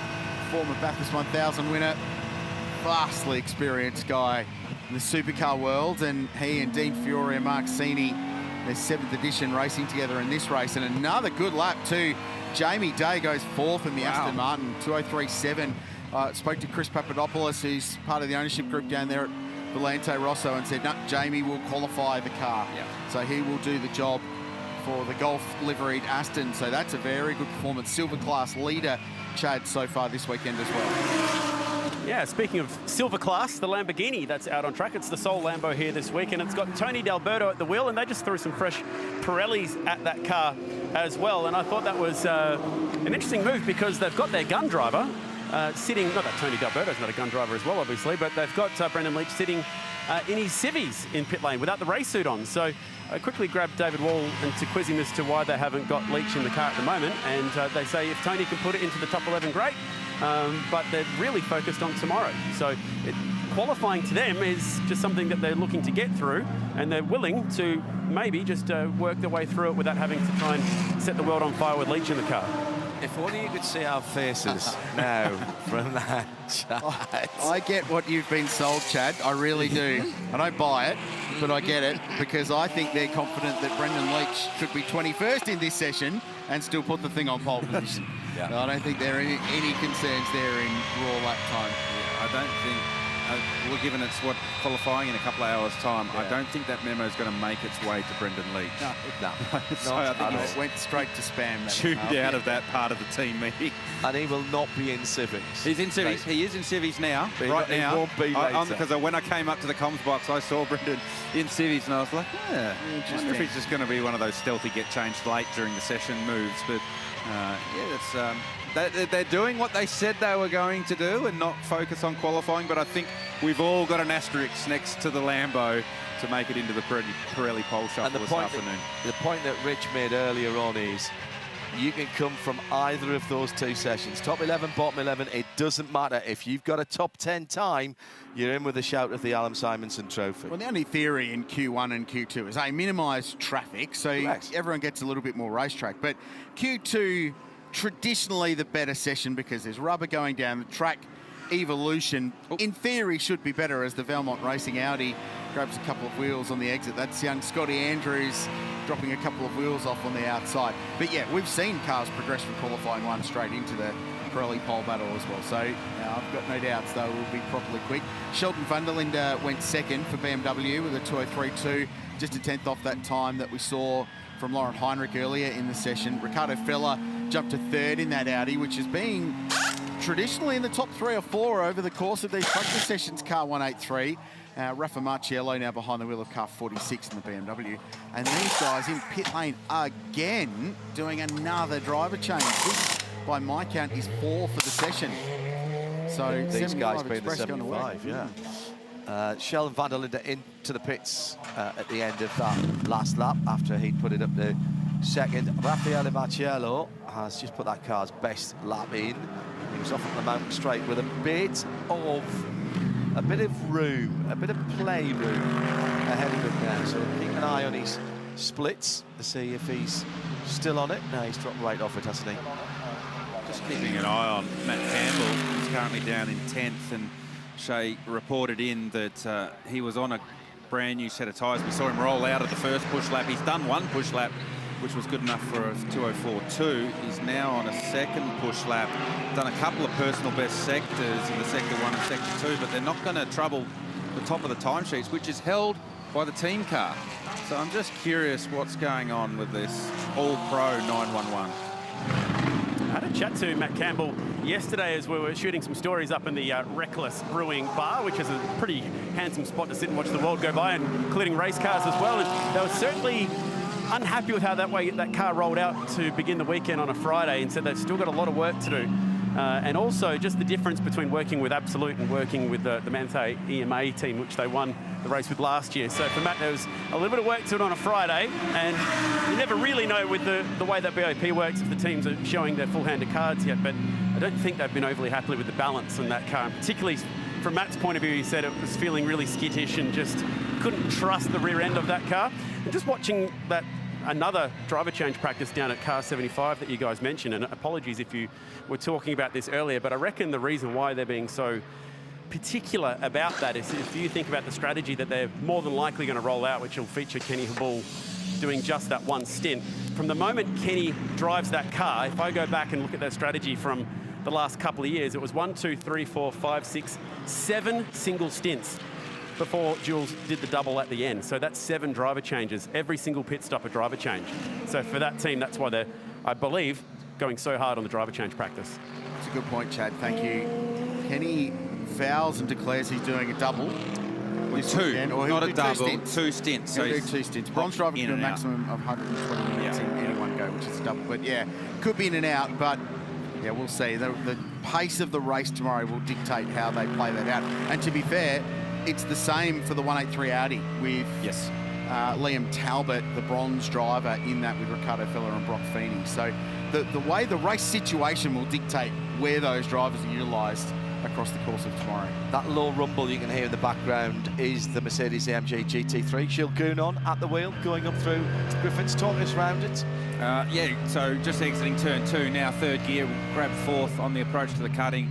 And when we took the onboard shot of Matty Campbell, he was having a big moment coming into the cutting here. So that reporting that they're feeling the rear of the car is skittish in the Porsche, we saw that as well. The Mercedes is just such a planted car. You don't actually feel like you're going fast. It's so forgiving, and all the feedback you get from a lot of the bronze and amateur drivers is it just feels far more comfortable, less on edge, more confidence inspiring. So then when you plug a Gilles Gounon in or a Mauro Engel, if they're full of confidence in this car, that's when you see really special things. And we have seen plenty of special laps from those 2 guys in these 2 cars here. This one at the moment doesn't really look like a massive push lap. The first sector's 9/10 away. So lots of, really, for this car and this team, there's been a lot of race operational stuff going on for the first 45 minutes of this session. Timing straight now. Yeah, it's good, isn't it? Timing showing Lucas Stoles, but they've swapped so many times. Yeah, it's hard to keep up. It's hard to know. As the Method Motorsport McLaren pops over the Brock skyline. The remaining Method Motorsport McLaren, if you weren't with us earlier on, the team car, nice, a bit of tyre wear coming down over skyline there with the 2 inside Pirellis clawing the air for grip. The slightest brush on the wall at the top of the mountains put that car into the back of the garage.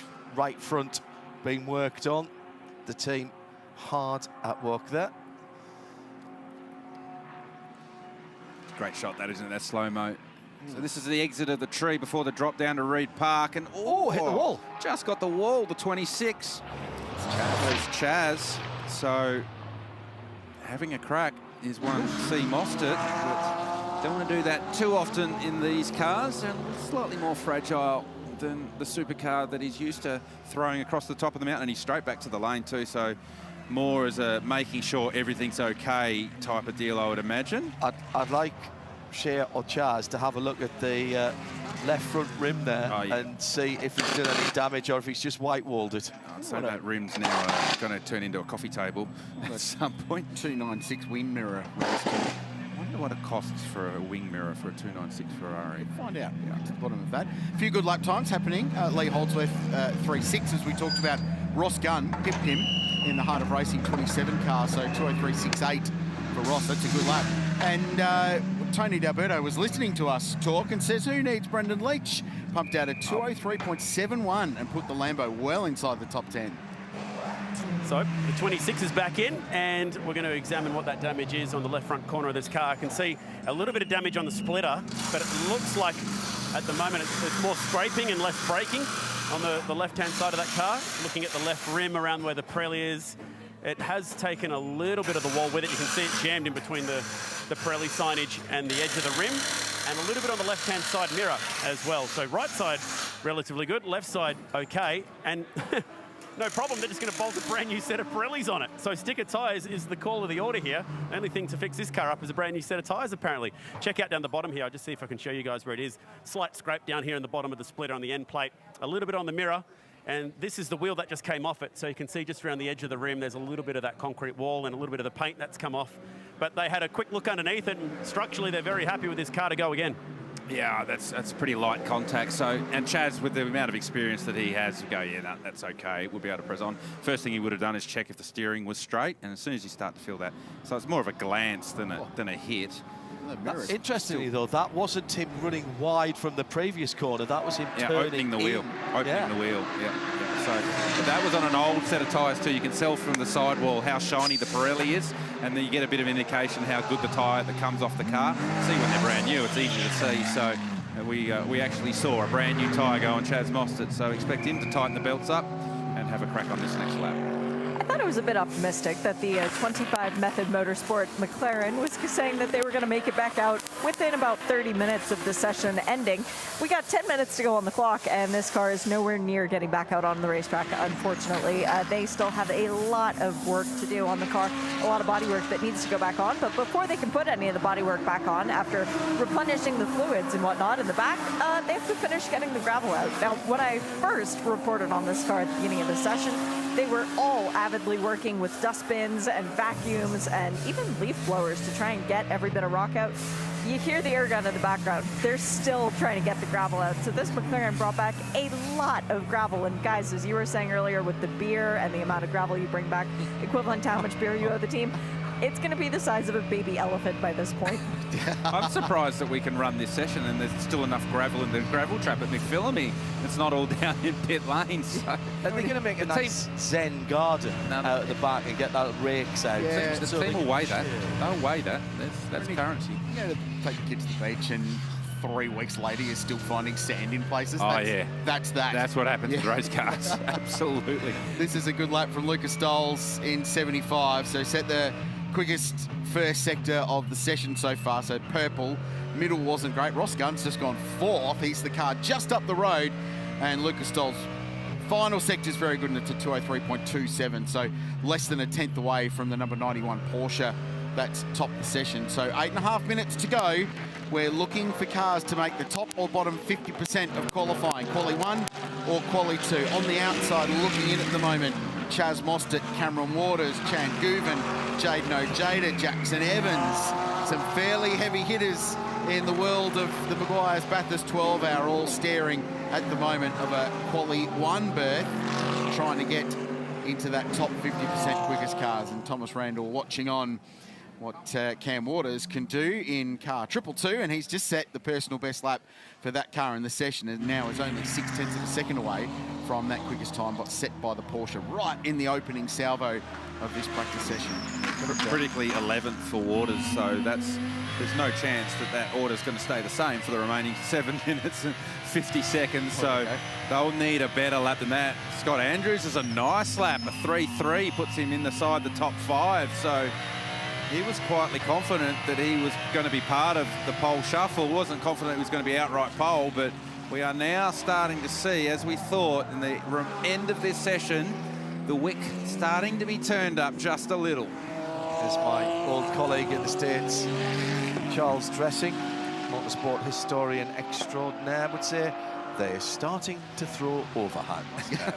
This, which I always thought was a lovely expression. It's basically getting serious now. People are trying to lean on the cars a little bit more. There'll not be much going on in terms of setup changes now, Garth. It will be making sure that the balance of the car is right, and making sure that you know how hard you can push, how early, and getting these lap times in there. Yep.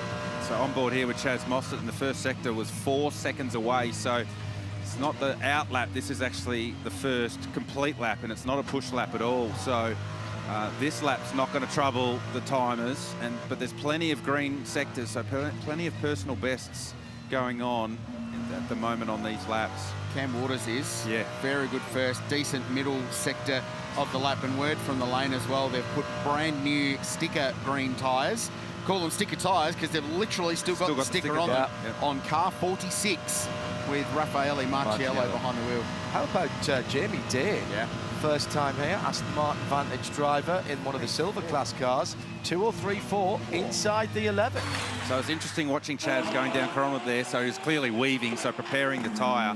So he's done an out lap and a preparation lap, and that's going to be critical to keep an eye on how the teams and the different cars bring the tyre up to temperature and how they feel like they need to do that. And you talk about the temperature there, and everybody understands the temperature, Garth, but temperature affects pressure as well, and pressure affects ride height. Yes. So it's a dark art, getting the tyre in the right operating window, because like you say, particularly with a GT car, the ride height's so critical. So you've got to get the pressure. If the tyre goes over pressure, it goes greasy. If it goes under pressure, you don't extract the maximum grip from the tyre. So you've got to get the pressure in the right window, therefore you get the ride height in the right window, and then as a driver, then you have to execute the lap. Are you a weaver?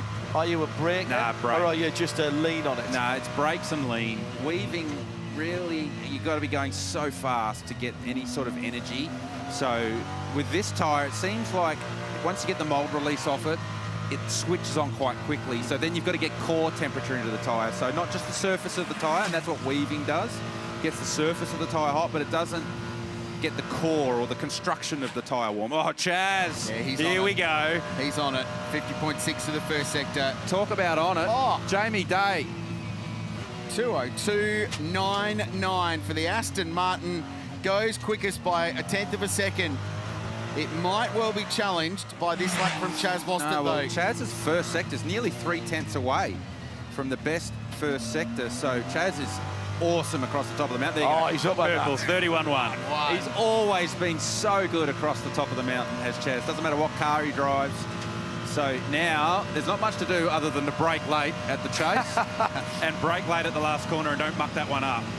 So this will put the 26 car in the mix somewhere. David Russell goes 9th in the Superbarn car at a 3.4. So to make the top 50%, you need to do a 2:03.6, which is 0.6 of a second away from the quickest lap of the session. Cam Waters goes 11th. So he's just in the top 50%, but his old mate and old rival, Chaz Mostert, don't muck it up. About to bounce him out of the top 50%. Oh, last corner. Just. Last corner. Said there was nothing to do in those once you get onto corner other than brake late and don't muck up the last corner. He didn't. He braked nice and late at the chase. He mucked up the last corner, and you can see he's frustrated. Yeah, so here, over the bumps, into the last corner, and just a little bit too wide and too much ABS intervention, and the car runs on and couldn't make the apex how he wanted and couldn't get off the corner. First to 50. You're off his Christmas card list now, GT. Back on and off again. It's almost like I've done that before, John. I can't imagine why. To the line for the Audi. Ricardo Fella. And he does not improve. How about that time for Jamie Deere? 2:02.994. That's a very, very impressive lap time from a team and a car package that's been very, very impressive since they rolled that car out for practice one. Traffic here, 222. Cam Waters has just set a purple first sector, and he's been absolutely balked by Yasser Shahin across the top of the mountain and continues to be unable to find a way past with 2.5 minutes remaining. A reaction down here at Scott Taylor Motorsport was one of utter frustration. Both Thomas Randall and Craig Lowndes couldn't believe what they were seeing. They were looking at the timing screen and seeing how good it was looking. And we take that wide shot at Skyline and we see traffic, and straight away they were just so frustrated. You can see it on the face of Thomas Randall. So Waters has been on about 3 push laps, and this one is obviously going to be traffic polluted, so he needs to find another one. Still got the time to do it, but does he have the tie to... Hey, look who's just got purple in the first sector. Tony D'Alberto. Beauty.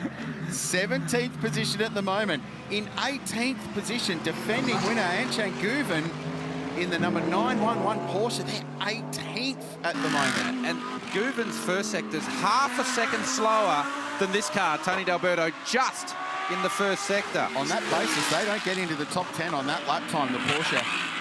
They're running out of time. Lamborghini sounding brilliant down through the BMW M elbow.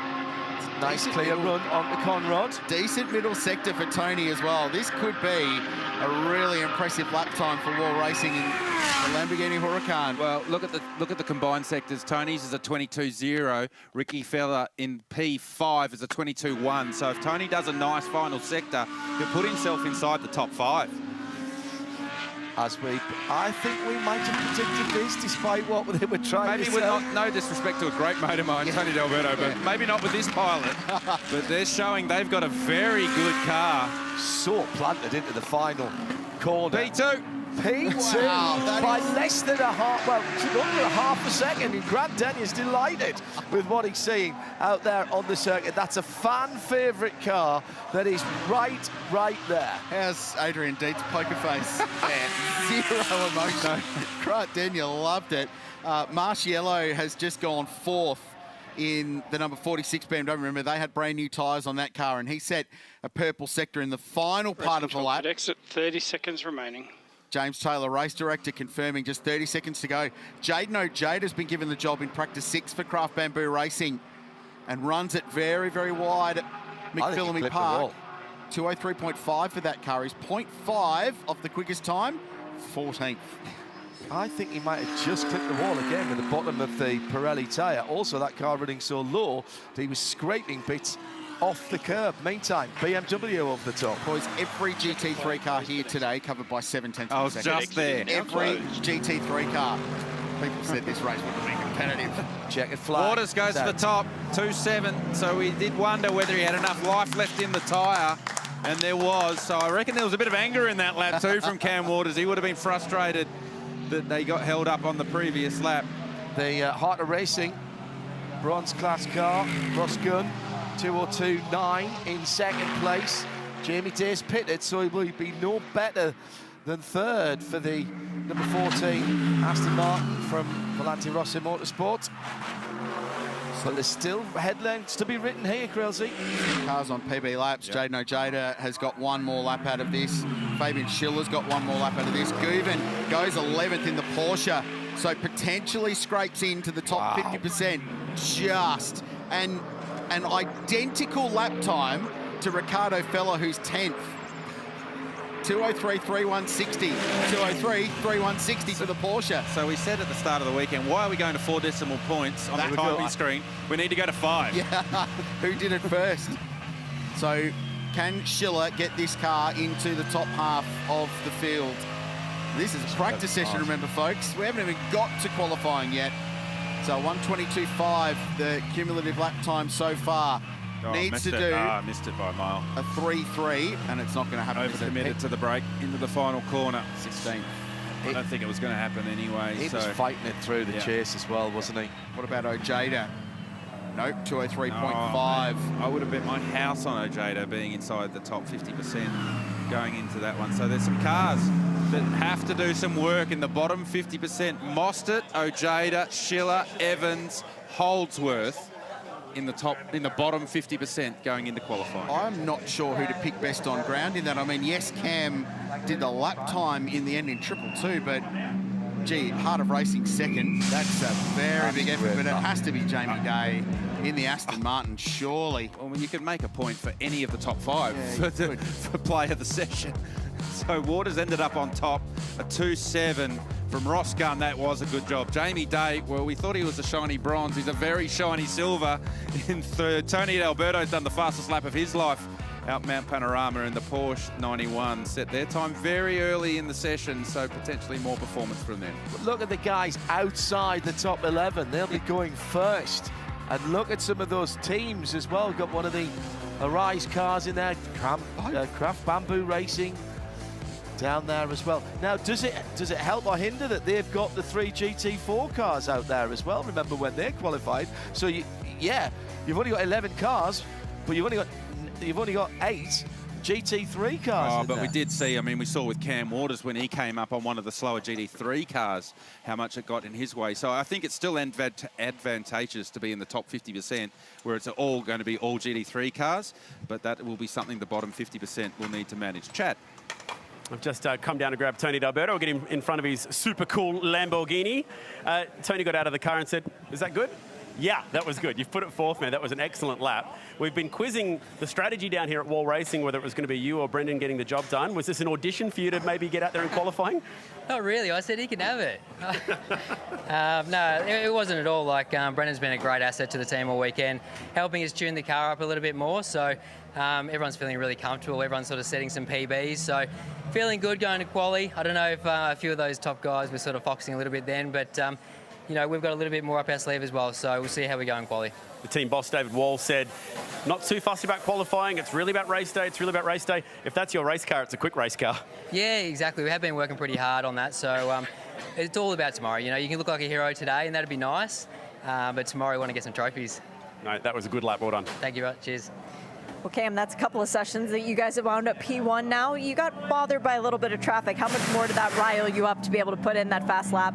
Oh, well, I was kind of up on all the laps, and then, yeah, the traffic was just getting him away. So, yeah, the Porsche was real bad, but, yeah, lucky to kind of get a lap at the end. And, you know, it was probably the perfect conditions right at the end there. You know, the track was rubbing up the most and whatnot. So, yeah, the car's, it's really good. We're definitely pushing out there and getting the most out of it, which is cool.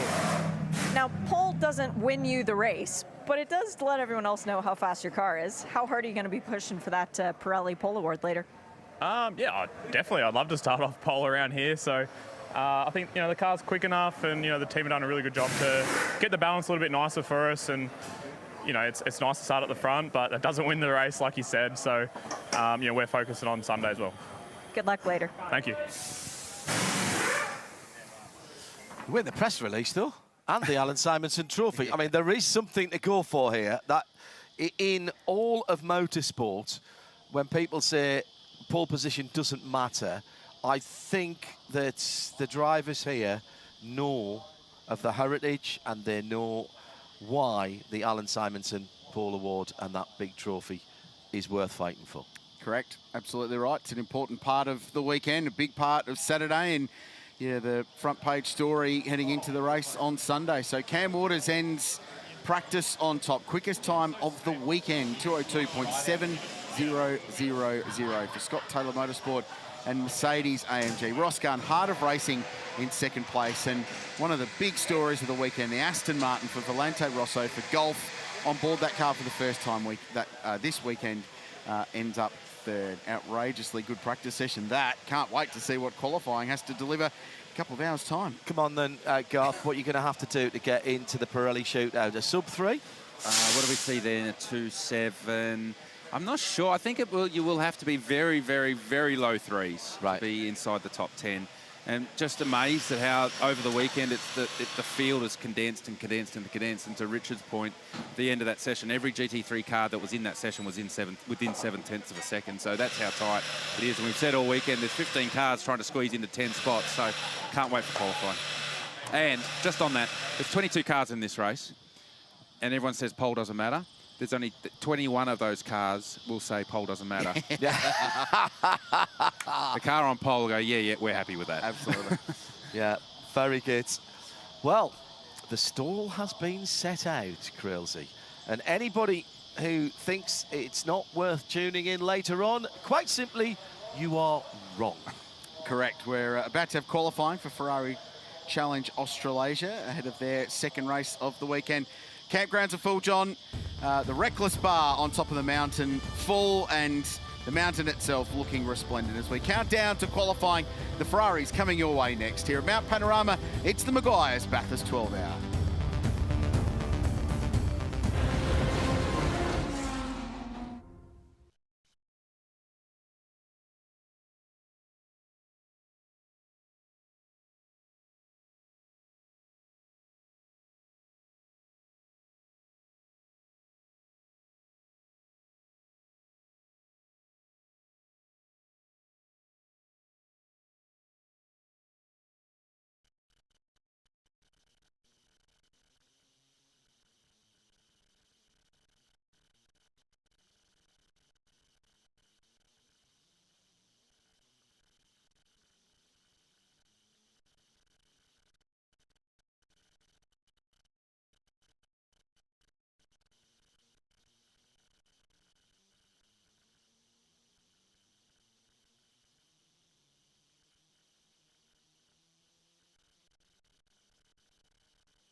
It was a pleasure to see Ferrari Challenge debut at Mount Panorama yesterday with their new Australasia Series. First qualifying session met by the first race, and Antoine Gattani getting the job done in fine style, ticking off both those boxes in what was essentially not only his first Ferrari race, but really his first motor race as well. So what an amazing debut it was. We've got Renato Liberto and alongside him Tim Brook back in the commentary box for a big day. We did see a couple of cars find the wall in that very exciting opening race of the championship, so it'll be good to get to the bottom of what's making news in pit lane off the back of that in just a moment. But for our international viewers, I'm sure you'd love to get to know this venue a little bit better. It's Mount Panorama. It is the most famous circuit in Australia, and you'd have a pretty good argument in your hand to say it's one of the most famous in the world. It is just such a delight to be racing here, and very cool to see the Ferraris taking centre stage of this brand new 296 Challenge, 23 turn, 6.2 kilometre circuit, hosting the first ever race just yesterday afternoon. And Ren, it was exciting, and a race between two at the front of the field, which unfortunately ended up with our Austrian visitor in the fence. But until that point, it was a seriously hot battle. It was awesome to watch. We're really proud of all the drivers that are developing to this level, and yeah, it was exciting to watch there. An unfortunate result for Ernst at the end. The team did a massive job last night to sort of get that car repaired, and unfortunately very early this morning we found an issue with the gearbox. So he's going to sit qualifying out, but we are working at the moment with the stewards to see if we can get him in a car for the race later today. But yeah, he obviously was a pace setter in the race. Antoine, though, was confident there's probably a little bit more time he thinks he can find. He's already gone double purple sector now. We'll see what he can do at the start of this session. But they are pretty keen to try and get a lap before they start getting into traffic. They're learning about that at the mountain as well. That middle sector can really kill a good lap. So I expect to see some sort of purple sectors early on, some quick times, and then maybe a couple of guys sit it out and wait to see the track kind of spread out before they have a crack afterwards. Tim, you've raced here, won here, and you've taken on the important role of coaching these drivers in this field. A lot of them are really just beginning their life in motor racing. They've come up through Club Challenge, which is the time attack system for Ferrari that operates around the world and here in Australia. So really cool to have a lot of coaches a part of the series, as well as yourself, Tim, here this weekend talking to the drivers. What was the feedback that you gave them after the first race yesterday? Yeah, look, I mean, the feedback varied, obviously. Some had some different experiences throughout the race compared to others, but generally the vibe was that everyone just enjoyed being out there, being on the circuit at such a great venue. And then this morning, for those that had a bad race, it was just more to the point of yesterday was yesterday, reset and go again. You've got the luxury of another qualifying session to set the grid for race one, and not think about the mistakes that might have been made yesterday during the race. We did see another moment, which was just before the safety car came out, which was Manu Nityanantha that struck the fence going up towards McPhillamy, and unfortunately, I don't see that car out on track at the moment, Ren, and I guess that was just a bridge too far, unfortunately. Yeah, a little bit too much damage. Initially, when we saw that during the race, I only saw the sort of rear impact on the driver's right-hand side, but it was that first impact on the left where it really sort of went hard into the wall on the left-hand side that did most of that frontal damage. It's a real shame.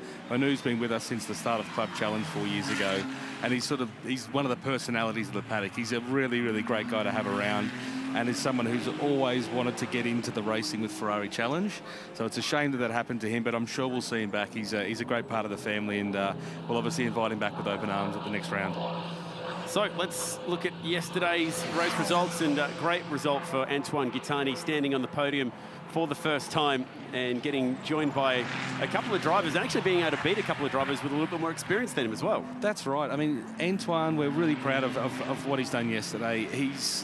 He sort of kept a clean head as well. You know, Ernst, who we're not seeing here today in the 99 car, he's a two-time champion from Europe, an experienced Ferrari Challenge racer and an experienced racer with 12 years of racing experience. So Antoine just kept a really clean head and kind of kept that pressure on until it forced the hand of Ernst to sort of have that mistake. So I expect big things. We've just seen a 209.4 come up at the moment. We know there's a bit of time left in these cars.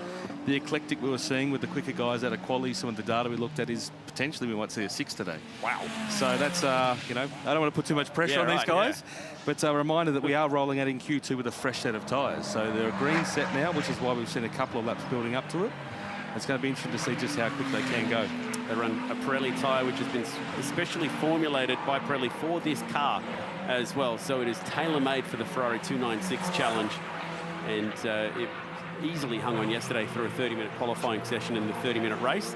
Those tyres get put aside. Brand new set like Ren was talking about for today for qualifying and the race. So there's no real tyre strategy to worry about other than maybe in qualifying you could choose to do fewer laps to save yourself a little bit more rubber up your sleeve for the race. Exactly, and that was the strategy yesterday for Ernst. We've just seen Antoine go purple with a 51.6 in that first sector as well, so we might see a low 8 coming up now. But exactly right, there's a bit of strategy involved. If you can get a quick lap out in 4 or 5, maybe park it and save that extra sort of 15, 20 minutes of running on the tyre to have a fresher tyre for the end of the race afterwards. So not many people thought about that strategy yesterday, it seems, but I think we might see some of that today. Tim and I were chatting earlier about just the setup on some of the cars as well. So they're all starting to look at setup a little bit more now after having spent that first day of racing as well. Yeah, yesterday Tim was just more about tuning the drivers than tuning the cars, I imagine. Yeah, absolutely. It's all about just trying to maximise your lap time here. But it's quite interesting that the cogs are obviously starting to turn for a lot of the drivers, both yesterday afternoon and again this morning, about how they can maybe get a little bit more out of themselves, a little bit more out of the car, maybe even just a little bit more comfort out of what they're feeling from the car at such high speeds that they're travelling around today. A couple of nice first sectors for Antoine, but unfortunately may have struck some traffic on that lap as well. We'll find out when he gets to the finish line what the end result was. First sector was a 51.6, did a 35.1 across the top of the mountain. And the end of that lap at 2:09.6, so 2/10 down, and did strike a little bit of traffic in sector 3. His pole lap yesterday ran a 2:08.0, which stands as the new qualifying lap record here. And like you mentioned, if they get it right, it's certainly possible that we'll see them improve on that lap time. When you talk about the improvements that they were making yesterday, the majority of the field found anywhere between 6 to 8 seconds of speed between practice 1 and the qualifying session. And normally we'd look for 6 to 8 tenths, you know, we're sort of focusing, but obviously for a lot of them first time at the mountain, it's really about getting them comfortable. And as we said, our driving standards advisor, Steve Owen, he knows this place back inside and out. He's, you know, done a lot of laps here, and his advice to all the drivers was use quali 1 yesterday as practice 2. You know, use that to just build up a little bit at a time. You see Antoine again there. There's still a bit of space there. He's a bit conservative. We'll see what his middle sector looks like here, because I think, again, he's going to be on for probably a low 8 or a 7 here. Nice wide entry into McPhillamy. Pick up the throttle. 700 horsepower. Maybe lean on a little bit of the traction control and the electronic aids that you have across the top of the mountain, particularly ABS down through this part of the track, hard into the dipper. Back down to second gear. It's quite a torquey motor, and you can actually drive out of a few of these corners in a higher gear than you think you would need to in any other Ferrari race car before it, with the big V8 engine. The new twin-turbo V6, extremely torquey coming out of the corners. That's right, yeah. And we see Antoine again copping a little bit of traffic here. His strategy is going to have to be to try and find a gap, working with his coach and engineer, try and find some clean air here to work with, because it's going to keep hurting him. He is still provisionally on pole at this stage. Let's not forget about that, but I think there's definitely more time in it for him.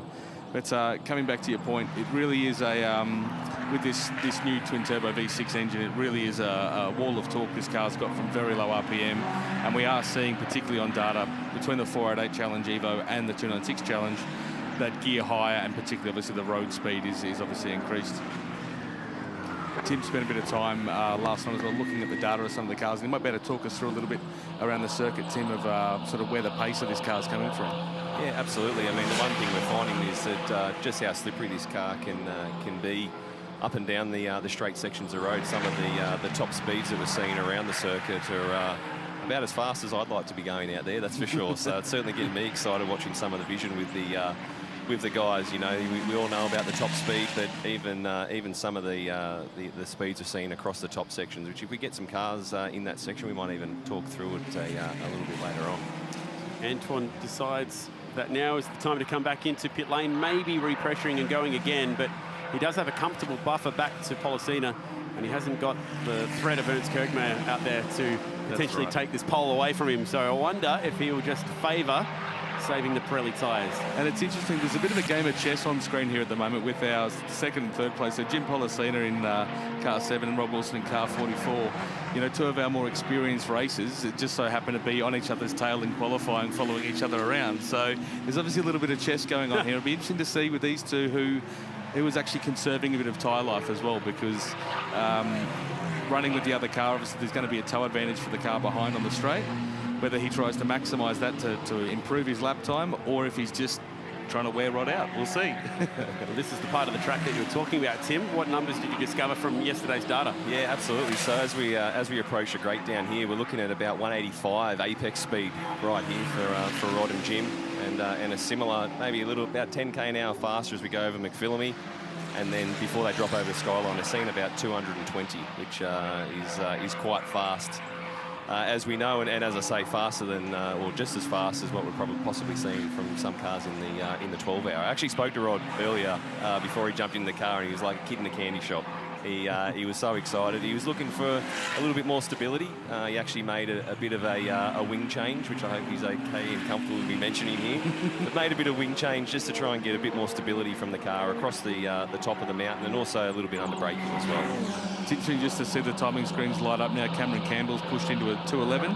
And he's got himself into P2 now. Enzo Cheng also just outside the top three there with a 211.9, so only 0.04 of a second off Policina. I expect to see those guys pushing a little bit harder now as they've got confidence in the green tyre kind of wearing in.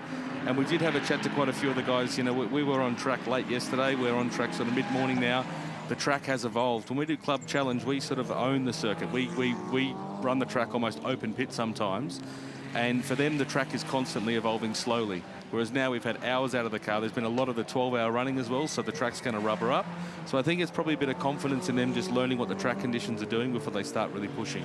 Nice lap from Wilson, gets himself a little bit closer to Gaetani, but as this session heats up and we've still got a little bit more time to run out here, and especially with Anton back out on track, a good chance to just remind everybody of the amazing history of this series and how cool it was to see the 296 launched and celebrated in the last 12 months.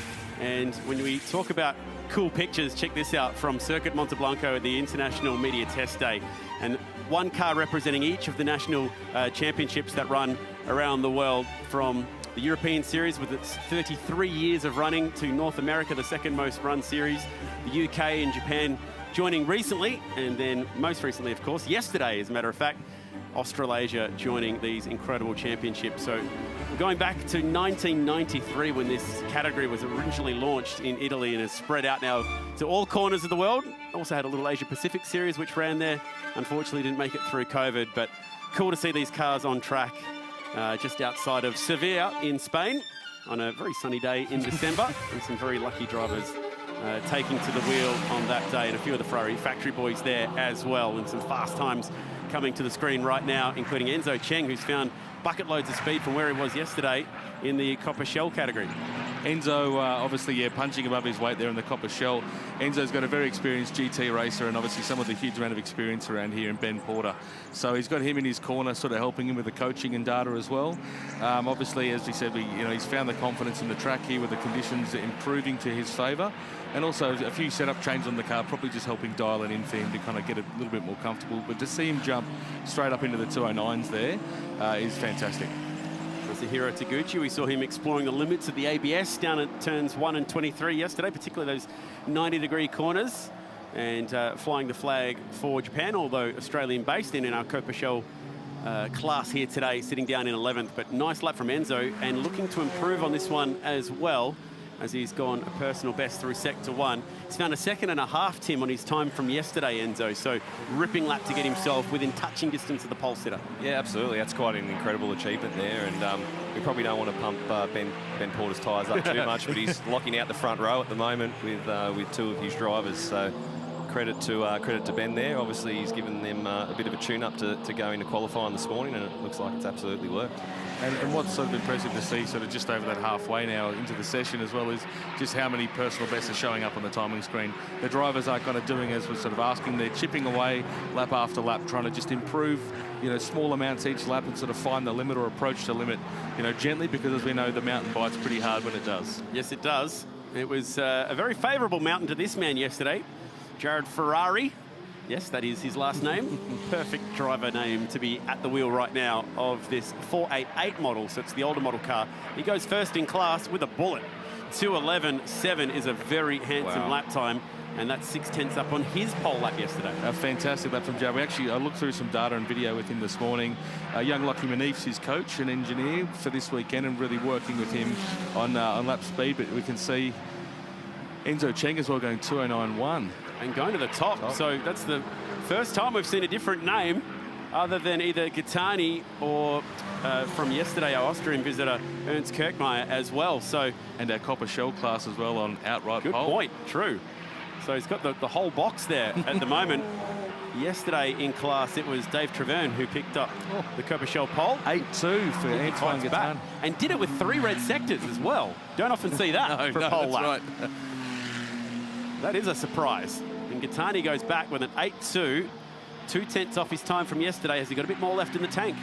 It's interesting to look as well, the timing from P3 through to P7. We've only got 7.5 tenths of time there. So there's a lot of movement I expect to happen in the next couple of minutes in that top 10, really, apart from the two at the top there, obviously locking out the front row at this stage. But there's going to be a bit moving around. It'll be interesting to see just how fast these guys are willing to push.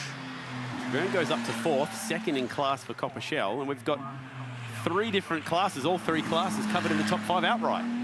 So extremely jumbled field. Yes, it is. I mean, and obviously it's day 2. They've all sort of slept on it. And they all sort of joked about how much they would actually sleep last night, but they all looked very refreshed this morning when we saw them.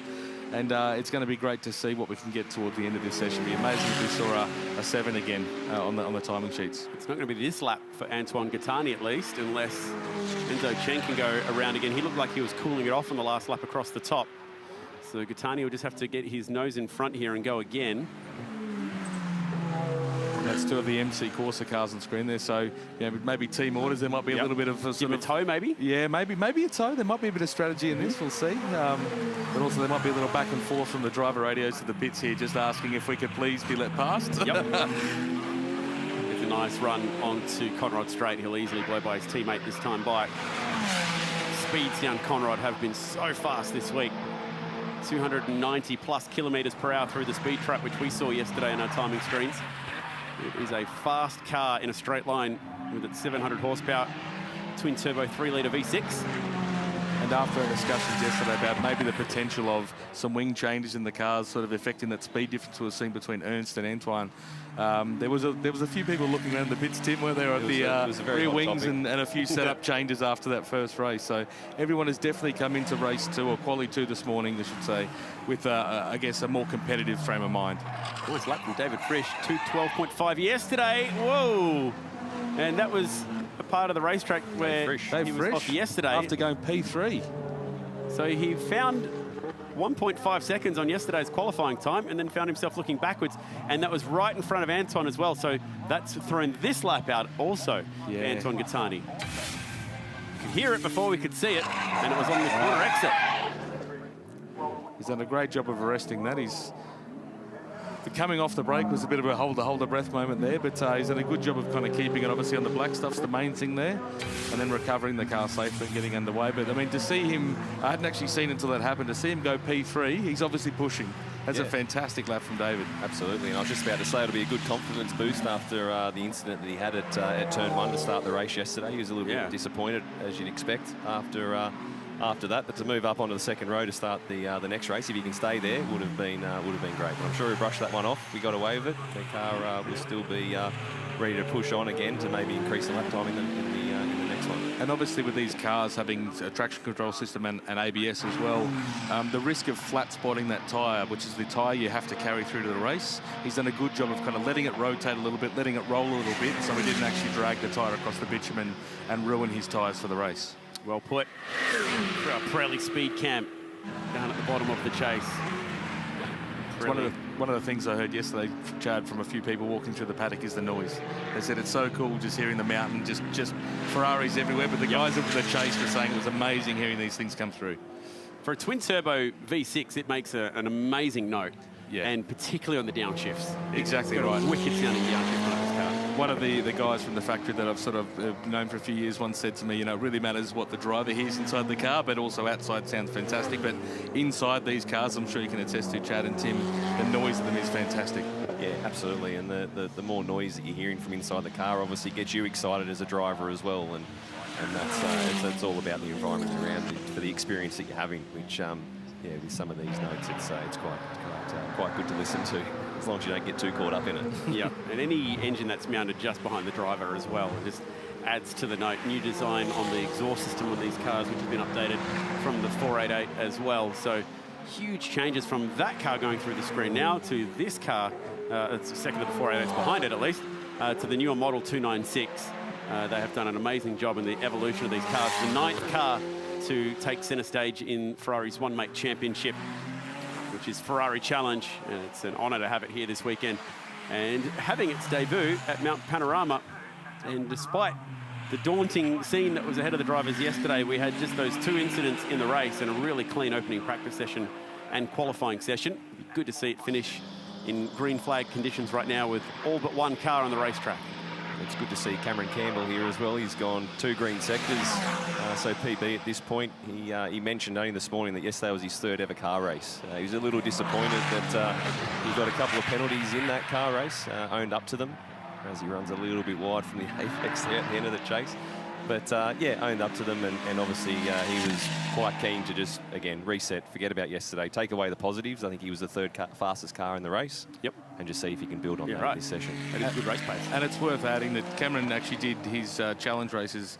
He did 2 of them over Paul Ricard in the European Series at the end of last year in the 296. So one of the mistakes that he made yesterday was just a procedural difference between the way the European Series runs and here. When they've waved the green flags coming into the final turn for the release from behind safety car, in Europe, that's fair game, away you go. So he sort of, we saw that on screen yesterday, he sort of balked and then backed out of it, but at that point the stewards had made their call and applied that sort of penalty to him post-race. So he owned up to it, said, yep, that's on me. But as Tim said, there's a lot of positives to take away, that he's now gone P3 on the timesheets as well. So awesome recovery. Oh, just pipped by David Trewern now at a 294. Beautifully done. Trewern back to 3rd, and that fight between 1st and 2nd in class between Cheng and Trewern is heating up. Just 2 tenths between them. Now, boys, we're talking about this amazing Ferrari motor just a moment ago, and what we sent out with the press pack for this car is pretty special as well. So a good chance to actually have a look at what sits behind these drivers, and just for a second, maybe have a quick listen. Such a crisp motor, particularly on those gear shifts as well. That's what a 3-litre, 120 degrees V6 motor looks like. Twin turbo, 700 horsepower, and plenty of torque to go with that as well. So it's strong out of the corner, 740 newton meters. It's the highest horsepower per litre that they've come up with in this category as well. So it is a very serious Italian motor that knows how to propel these cars, and a lot of aerodynamics to help the drivers stick it to the racetrack as well. That's right, Chad. And it's worth noting as well, that audio clip we just heard there in the engine, I use that as my ASMR to go to sleep at night. So it's such a wonderful noise. But just what you were saying then about the torque, and looking at the data of the cars from yesterday compared to some GT3 data I've sort of have from around here, is coupled with that sort of dual clutch gearbox. There's no delay or loss of torque between gear changes, whereas in some of the GT cars here with that sort of manual sequential paddle shifted gearbox, you do have that sort of stagger of torque and acceleration there. Let's have a look at the top of the mountain. Oh boy, that is close. And just getting away with it.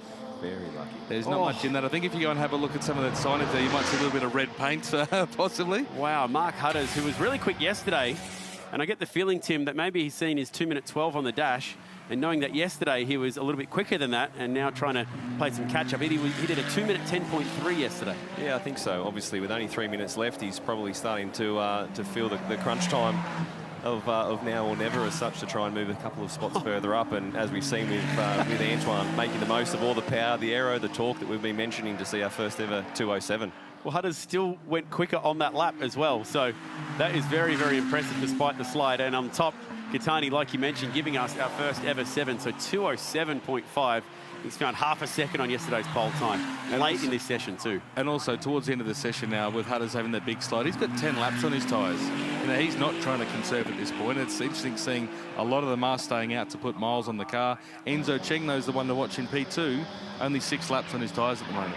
Yes, good point. And at this time, he would just have enough to get out and go again for one last lap. He's in pit lane, but if he stays there for another 30 seconds, that window's going to close. So you need enough time to do the out lap before you get to the checkered flag. Let's see what Rob Wilson's got here. He's on 2 personal bests at the moment for the first 2 sectors. See if he can go from an 11.1. If he can pull a half a second out, he's going to take another 3 or 4 spots here on the grid sheet. So second yesterday in the race. Would like to see himself a little bit further up the order than 7th, and he does. He gets up to 5th position, so inside row number 3 for the rolling start that'll be happening later today. And interesting too that he's just dropped in there behind the fellow Zagami Autosport car in Cameron Campbell, so only 2 tenths in it. So I wonder if Rod will maybe have some words when he gets back about team orders, looking maybe after the boss. Down the bottom is Tony Belden, who's just done his best lap as well, guys, with a 2 minute 20.2. He qualified yesterday with a 2 minute 27, so he's still on that Voyager Discovery. He found about 8 seconds between practice and qualifying, and he's now found another, 7 seconds between the 2 qualifying sessions as well. So nice work, Tony. And it's interesting mentioning what Tim mentioned then about Rod being the boss. So the way the Ferrari Challenge Australasia Series runs, we effectively have dealer teams running the cars. So we have MC Corsa, which is the Ferrari official Sydney dealership, and then Zagami Autosport, which is the Ferrari Richmond or Ferrari Melbourne dealership. Rod being the team principal for the Zagami Autosport team. So it's not often you see the team boss in the car on the circuit, but it's great to see Rod back in the saddle after obviously a huge career in the sport, and obviously the drivers that are in this, he's got 3 other drivers in this championship, and he's really, their mentor. He's brought them from track day driving into Club Challenge and now to Ferrari Challenge Australasia. It's great to see someone of Rod's experience kind of involved, very intimately with the program. And going quicker on this lap potentially as well, so nice first sector. Couldn't quite continue that through the middle. Jim Policina has, though. He's a little bit further behind these sector times. And they were 2nd and 3rd yesterday. If they're starting 5th and 6th today, they're going to have some cars to pass. And nice work from Cameron Campbell as well to get himself inside the top 4. And Policina mentioned that obviously an experienced racer in Touring Car Masters and some of the V8s that he's driven around here. And one of the things he sort of came and had a bit of a detailed chat about was traction control. A lot of the cars he's driven are older style cars and more mechanical style cars. He really wanted to understand how that worked. And for the listeners here and those viewers, we have 2 levels of traction control. Effectively, when the system kicks in is one knob, and how much it intervenes when it does kick in is the other. So you can blend between, I guess, the driver feeling the tyre move around a little bit and conserving some tyre life versus those drivers who are a bit more mechanical and really want to be able to, feel it under their right foot, you might say. So it's good to see sort of Jim playing around with that, because it means he's starting to explore the limits of the car a little bit more. Nicely done. Here is David Fresh after the spin that he had earlier. Turn 1 has not been his friend here at Mount Panorama this weekend with the incident in the race. And he's lining up to greet the checkered flag, and will be the first driver in the field to do so, bringing about an end to this session. Met by Tony Belden, who went even quicker, and he's broken through to the team, so he'll be pretty happy with that. Chris Wang in behind him gets his best lap of the session as well, a 2 minute 15. Now, he did a 21 yesterday, so that's 6 seconds of improvement for him too. That's right, and the Circle Wines is actually one of his restaurants in Sydney and in Melbourne, sorry, and he was saying the champagne yesterday on the podium, he's looking for more of that today. Perfect. He's got a lot of champagne in his restaurant and he's willing to spray more of it today, so I expect to see Chris quite aggressive in the race to sort of maintain that podium position from the 488 Challenge qualifying. Well, that lap jumped him ahead of the Japanese driver, Baby Kai, and put him to 3rd in the class, which at the moment is being led again by Jared Ferrari. And Ferrari's put a bit of distance on the field there with his older model 488 as well. Still a little bit of time left here in this session as you get back to the checkered flag. So Jim Policina looks to be the last driver who could potentially improve. 1 minute 28 to the second sector. So it is going to be the best lap of his session if he can complete that last third of the lap. Can he get himself maybe just ahead of Wilson or Campbell? Needs to find 2 to 3 tenths to get himself up ahead of Rod Wilson in car 44, MC Corsa team. Survey says, yes, he gets both of them. 2:09.4, did it with a red last sector, and that's really tight now in that sort of mid-pack between Treverne back to Frisch. Is about a second covering those 5 cars. That's right. It's going to make for some interesting racing. And just watching there as well, when Jim came through the chase, I'll probably be recommending Tim after that he use a little less curb in the chase at nearly 300 k's an hour next time. So from a 2:09.4 from Treverne to that 2:09.9 for Rod Wilson, there's a lot of drivers in between 3rd and 6th, but our pole man getting the job done once again. And he's on for the perfect weekend at the moment, from practice to both qualifying sessions and yesterday's race win. Antoine Gitani has got the job done again, but did get pushed at one point. It looked like Enzo Cheng was going to spring a surprise. He has taken the Copper Shell class pole, and Jared Ferrari will pick up class honours in 488. Well done Another green flag session in the books this weekend, and MC Corsa on a tear at the front of this field from Gitani, Cheng, Treverne and Policina. They'll lock out the front 2 rows of the field before the first of the Zagami Autosport cars, and it's Campbell and Wilson. Campbell finding some time on yesterday's speed, and these drivers in particular finding a lot of time on their laps from yesterday. Huang picking up 7 or 8 seconds, and Tony Baldwin 11 seconds off the pole, but finding the better time of 8 seconds on yesterday's qualifying lap performance. Green flag conditions for Ferrari Challenge Australasia, and great to see these beautiful cars on the mountain. We'll be having them back for their final race of the weekend a little bit later before we go into the Pirelli Pole Battle later today. Boys, thank you very much. Head back to the paddock and find out what the gossip is. We'll hear from you guys later today. Plenty more to come from the mountain.